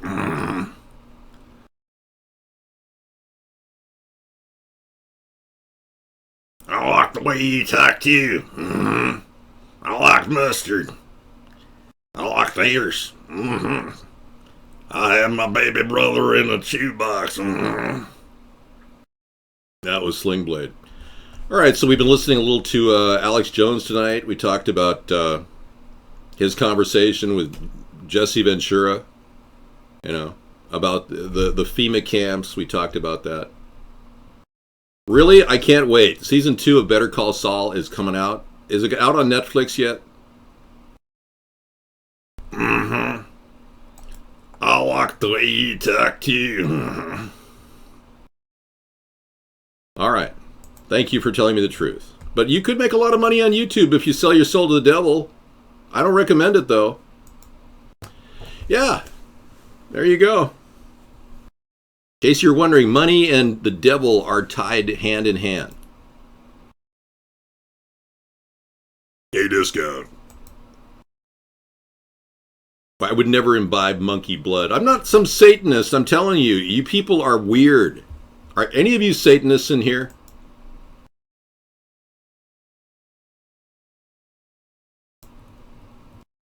Good. We have no Satanists in our chat room. Hallelujah. Hallelujah. Hallelujah. I shall exorcise the demons from you Satanists. I couldn't help William out. I don't talk to him anymore because when he told me he joined the Lucis Trust, I was like, what? What? Why would you do that? And then all of a sudden I saw his name everywhere on the internet. Now you go to, you just, any story you see, William Mount is in that story somewhere. I'm serious. It's almost like it's propagating, replicating fearmonger. He is so completely off base with everything he says. And people are listening to him going, really? Wow. And there's not a stitch of proof of anything that's going on that he says. And I confronted him about this numerous times. I said, William, do you have any proof? I mean, just any proof at all. All right. I know. I'd like to play that, but you know how Mark doesn't allow me to put any pictures of children on the screen. Oh, yeah. Yeah, my East Coast point of view, David's weird. Yeah. Yeah, he's real weird here. Yeah, because I don't fit into your little East Coast world there. Where you living then, East Coast, huh? Everything's weird to you, okay? Already yet? Jersey? Yeah. Yeah, everybody's weird to you.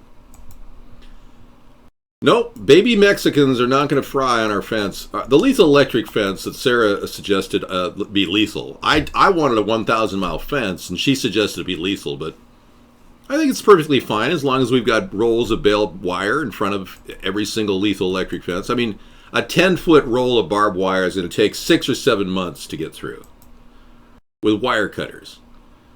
And by then we'll see them coming, and we will say, "Excuse me, but you realize this is a lethal electric fence. We respectfully ask you to not get fried. Please step away from the fence if you want to not get fried." Warning, warning. And we'll play elevator music. Da, da, da, da, da, da, da. Be great. It's fantastic. Where in hell are you from anyway? You had best unfuck yourself or I will unscrew your head and shit down your neck! That is hilarious. All right, well, we had some fun tonight, didn't we? I still cannot get over the picture that they have of a young girl on Playboy. I'm like really freaked out. I can imagine they're trying to sell the magazine because something very strange is happening over there.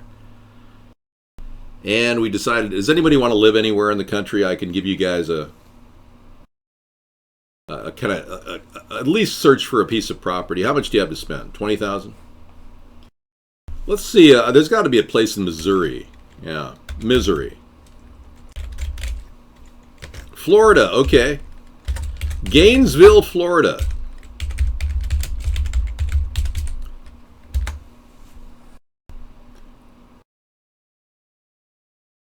Well, nobody needs Playboy because everybody's looking at online porn. But the real fact that many people don't realize is Playboy lost a lot of its luster when they stopped doing the nasty. I mean, it's almost like they went in the opposite direction where they should have gone. Remember Penthouse, Bob Guccione? That guy really knew what just skank really is. I mean, he really had skank totally. Dave, is torture a real thing? Yes, it really is. It's bad. We don't want people tortured.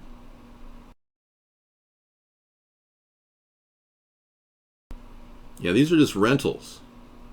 I got rentals in Gainesville. There's nothing less than... Yeah. Let me zoom out. Wow, that's kind of wild. There's not a lot of $20,000 parcels in Florida. Yeah, there's hardly anything. Wow, we're really moving up. Moving up to the east side. Is this a real life? Yes, it is. You unfortunately have been born, or fortunately, depending on how you look at it.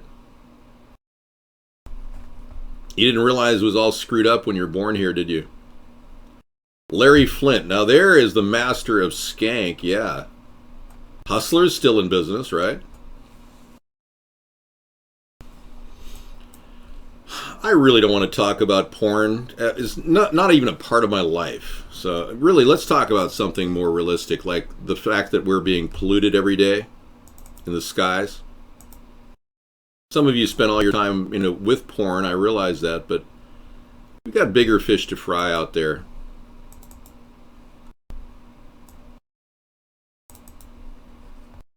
There's an ape video. I had no idea. I look at multiple UFOs buzzing a chemtrail jet. That's what really gets me off.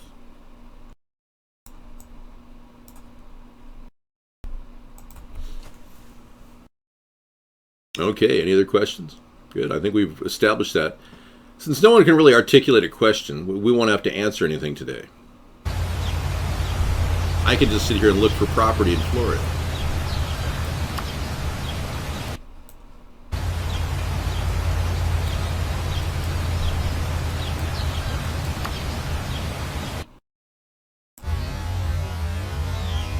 Well, the UFOs are spraying the chemtrails, yeah.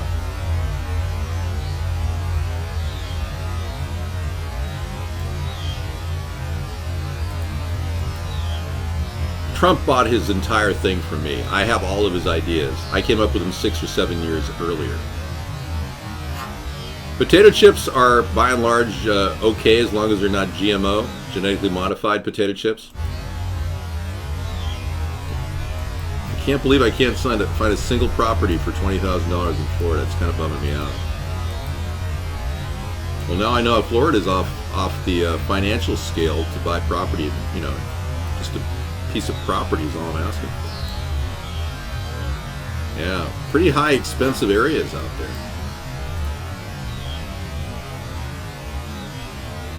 Editing, ooh, editing. There's something. Awesome. There they are. Look at those. They're like weird orbs that are flying around the chemtrails. No one really knows what they are. We can't get any answer from the government. Food GMO is connected to rats and tumors. You're looking at guest 547-0199-714 is a government shill, folks. They come in here, they're paid to do this. Let me show you what chemicals have done.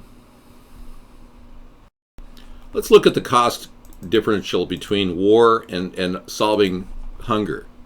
Now, the leaders of our world want us to depopulate, but they're the ones that are spending $737 billion a year on the military.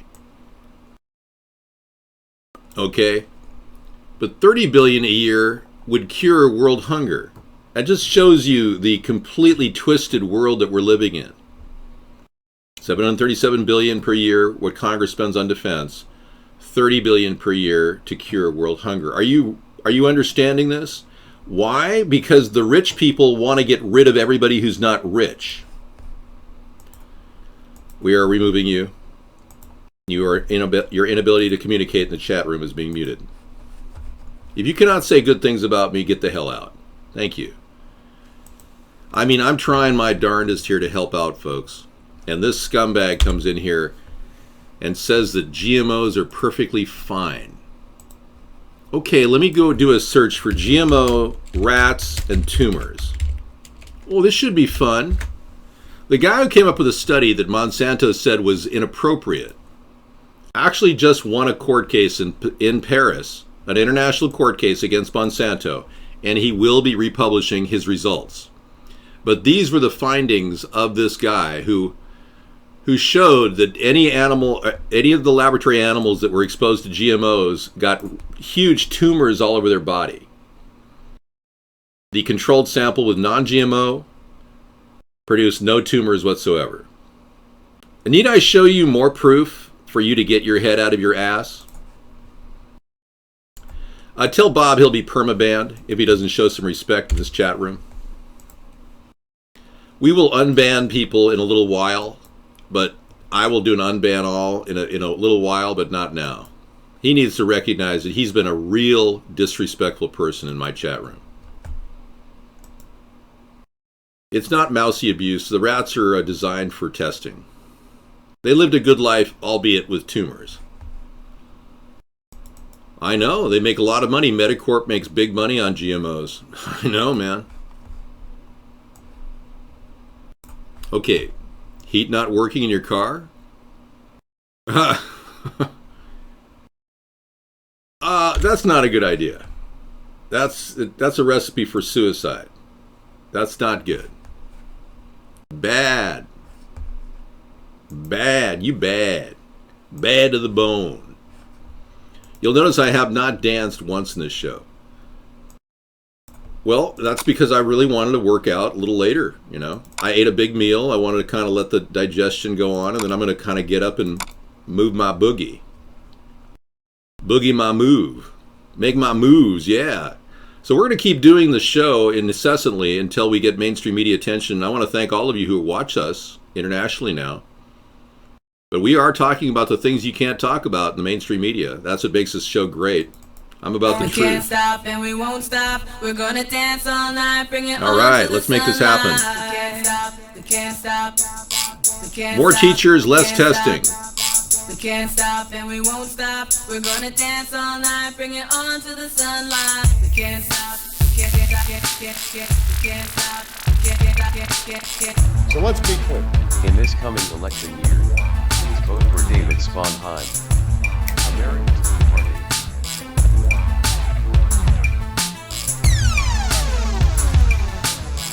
Sponheim for president. Can't stop, can't stop, and we won't stop. We're gonna dance all night, bring it on to the sunlight. Can't stop, can't stop, can't stop, can't stop, and we won't stop. We're gonna dance all night, bring it on to the sunlight. Can't stop, can't stop, can't stop, can't stop. First we hit 'em low, then we hit 'em high. Underrated, but we made it to the finish line. Rhymes designed to combine and intertwine. Spring to the summer, fall, even winter time. Beats banging harder than head-on collisions. We make incisions with precision and quick decisions, causing double visions. If you ain't up to speed, you need to speed it up. Harder, piano read. We can't stop and we won't stop. We're gonna dance all night, bring it on to the sunlight. Can't stop, can't stop, can't stop, can't stop, and we won't stop. We're gonna dance all night, bring it on to the sunlight. Can't stop, can't stop, can't stop, can't stop, can't stop, and we won't stop. We're gonna dance all night, bring it on to the sunlight. Can't stop, can't stop, can't stop, can't stop.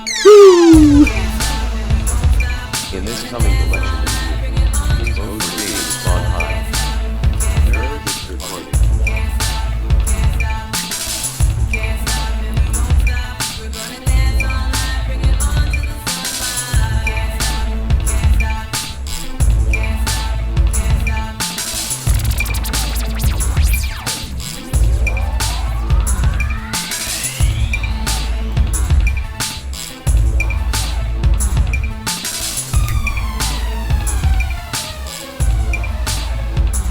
Woo, yeah. All right, this is great, huh? See, that wasn't that good to get a little exercise? Work that camera. All right, so we've got a president that's been learning a little dance move, and I want to share this with you because, you know, it's fun to know that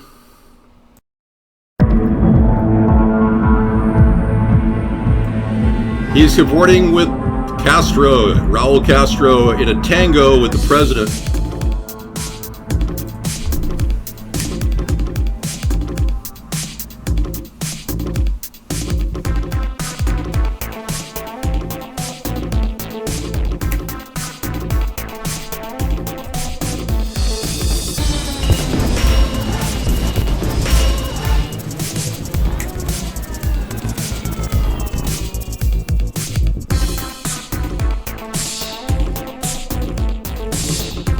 We've got solutions Bernie doesn't have.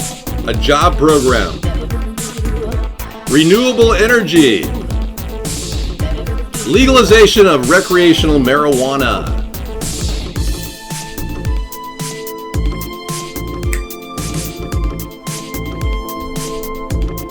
A real Brazilian hooker? Really?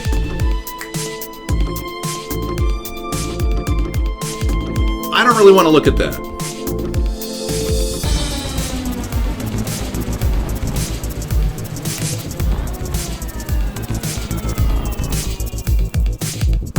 Plus, we want to bring our troops home and end the Federal Reserve. Not even Donald wants to do that.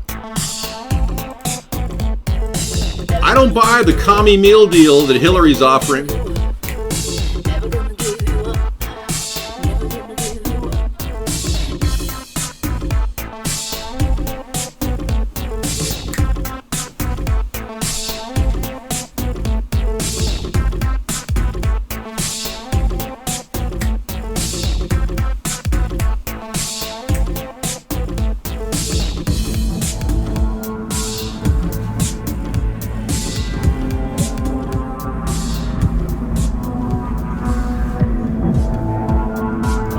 Thank you.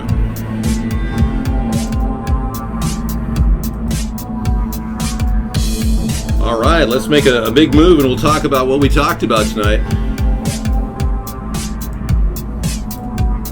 I'm never going to give you up. Great mix with Scissor Fight. Never gonna give you up. You're the lowest form of life on earth.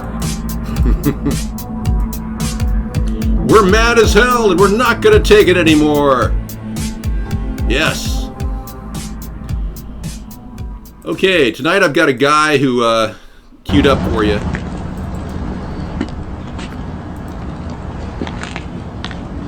Somebody said he looks like me.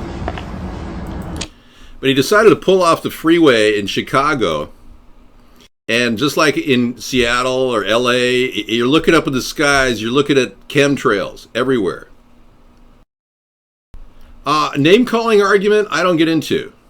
I'm pretty, I'm a very low anger guy. Thank you. Guest 951 likes the Posty Show. Cool. I'm a pretty low, a low name calling kind of guy, but this guy goes ballistic. And somebody said, "Is that your brother?" No, it's not my brother. But it's worth listening to. He freaked out. He got off the road in Chicago and he said, "You know, I'm just going to tell it like it is." And he had a person videotape him, and it's kind of cool. And I'll be playing that in about 7 minutes. All right. I've never screamed frantically. No. I've had about 5 or 6 blow-up sessions online. Yeah, that's about it, where I got angry, but I was never really, really angry. You know, it was just like at about 34%. Yeah, but the key is we're not going to be able to fix a country if we have an angry president like Donald Trump, who is a divider, not a uniter. We need a solution, and we're not going to get a solution if we have bad vibes going on between people. Now, I don't want to make enemies. I probably will. But I want to keep the door open even to people who are angry at me. So that's something that I know that Donald could never do. And I won't prosecute people in the media for criticizing me. I would never do that. He would be a dictator. And when I say will be, no, not will be, would be. Because we're not going to be stupid enough to vote for a dictator in this country, Snuffle. All right? Thank you. I would never kill anybody. No, unless somebody tried to attack me, I would never kill somebody. Yeah, I would use the, I like the priest suit. Thanks. Well, you know, that was back then. I had a few episodes, like 6 episodes online where I got pissed off at trolls. You know that. I've done 7,000 plus hours of broadcasting. I mean, I've had about maybe 5 or 10 minutes of screaming in that entire 7,000 plus hours.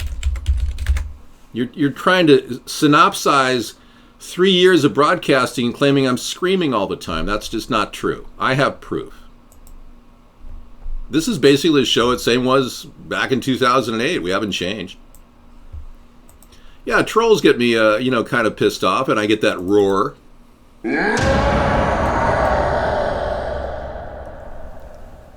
Yeah.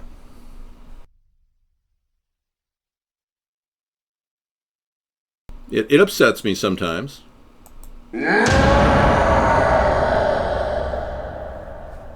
right. I'm human, exactly. No more, Dave. We can't handle it. Okay. So we all... No, I did it twice. 3 times is too much. Calm down. I've been calm the whole night.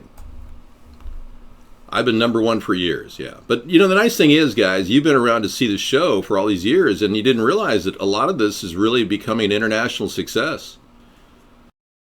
No, you don't get one more. Well, we've had a lot of growth recently. That's why people keep coming into our show from all over. I really appreciate the viewers from around the world now.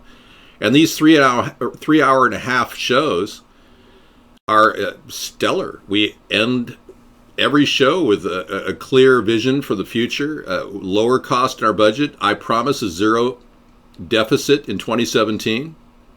That means we're going to get this country to run efficiently. None of the Republicans, especially Donald Trump, are promising this. Bernie's not promising a 0 deficit. He's charging $15 trillion more to our budget. I've got a lot of viewers in Japan and Australia now and New Zealand and viewers in South Korea. And I really am very appreciative of our international allies who are viewing us and saying, what is wrong with America? You have censored this young man who truly wants to help your country. And I'm 55 years old. I'm just getting started. I'm rated number 1 through 3 top channels nightly. Guest 359 is piping up about that right now. Thank you so much. And this is a huge, important thing because we have trade, big trade with Japan. And our country's treated Japan poorly, I think. And we're starting to treat Germany poorly, ironically, which is too bad. The reality is VW doesn't need to be attacked by our current transportation director, but they're under the gun because they claim that the VW has violated smog pollution requirements in California. I'm going to put a stop to that and we'll pardon VW and they won't have to face any expenses. I'm also going to eliminate any excessive penalties against Toyota or Honda. In exchange, I want to work with them to help us create a hybrid vehicle in America that will be a 100 mile per gallon vehicle, hopefully, that will use both the regenerative braking system of Toyota Prius and the integrative motor assist of Honda and the old Insight system that they used. So I want to work with both of those corporations to create a U.S. Auto Corp simply by getting some of their knowledge and having their technicians help us to create this ultimate car that will get up 100 miles per gallon and have a sticker price of only $15,000. And we'll have a lease with an option to buy program, which is very attractive to buyers because almost all their money will go toward the cost of the vehicle. So you can imagine starting a lease plan at $200-$300 a month, and you could own the car outright rather quickly.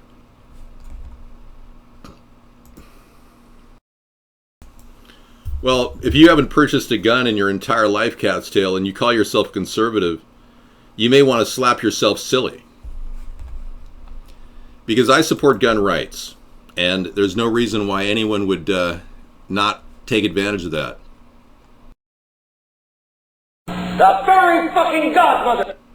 What's your name, fat body? So you need to get yourself a gun, man.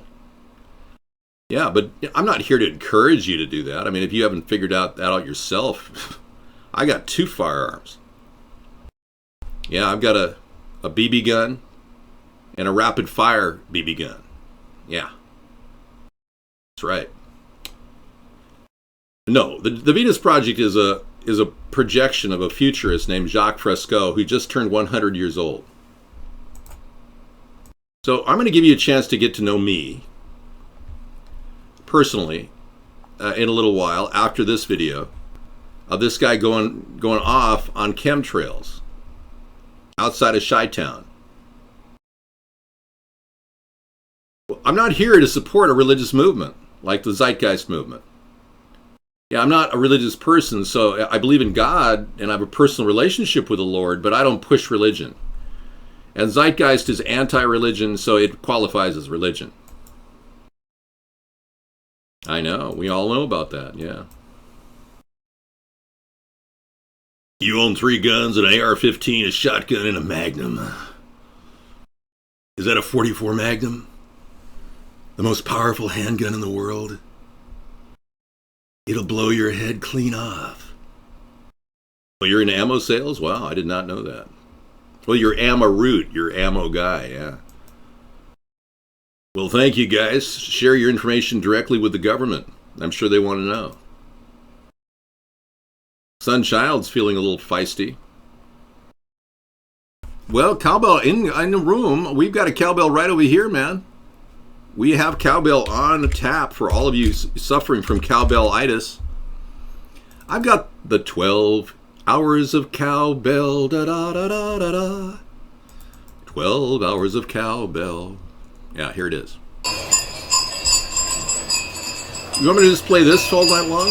That'd be so much better.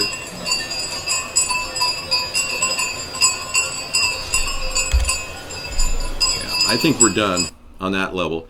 Hey, thanks for coming in. Tomorrow's Technology Thursday. I know, reminds you of you grazing out there with your family of sheeple. You're prepared for defense. I hear you. Well, you can never be too safe, can you? This is a new one by Sweep.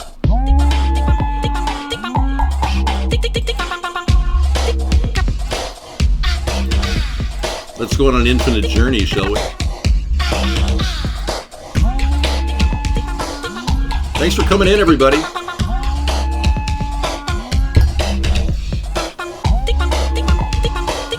I kind of like this. Cool music, yeah.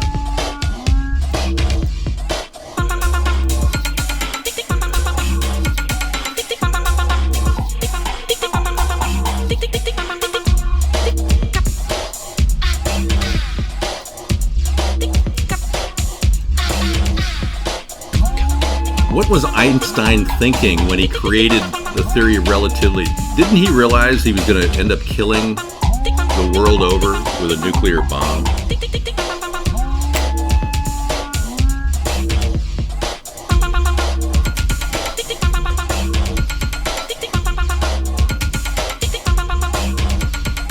Start time, duration, and repeat. Start time, duration, and repeat.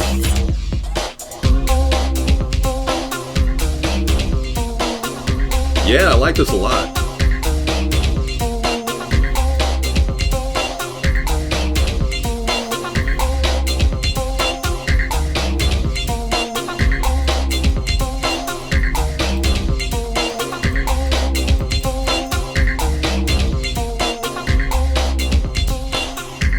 All right, we'll see you tomorrow night, everybody. Thank you for coming in.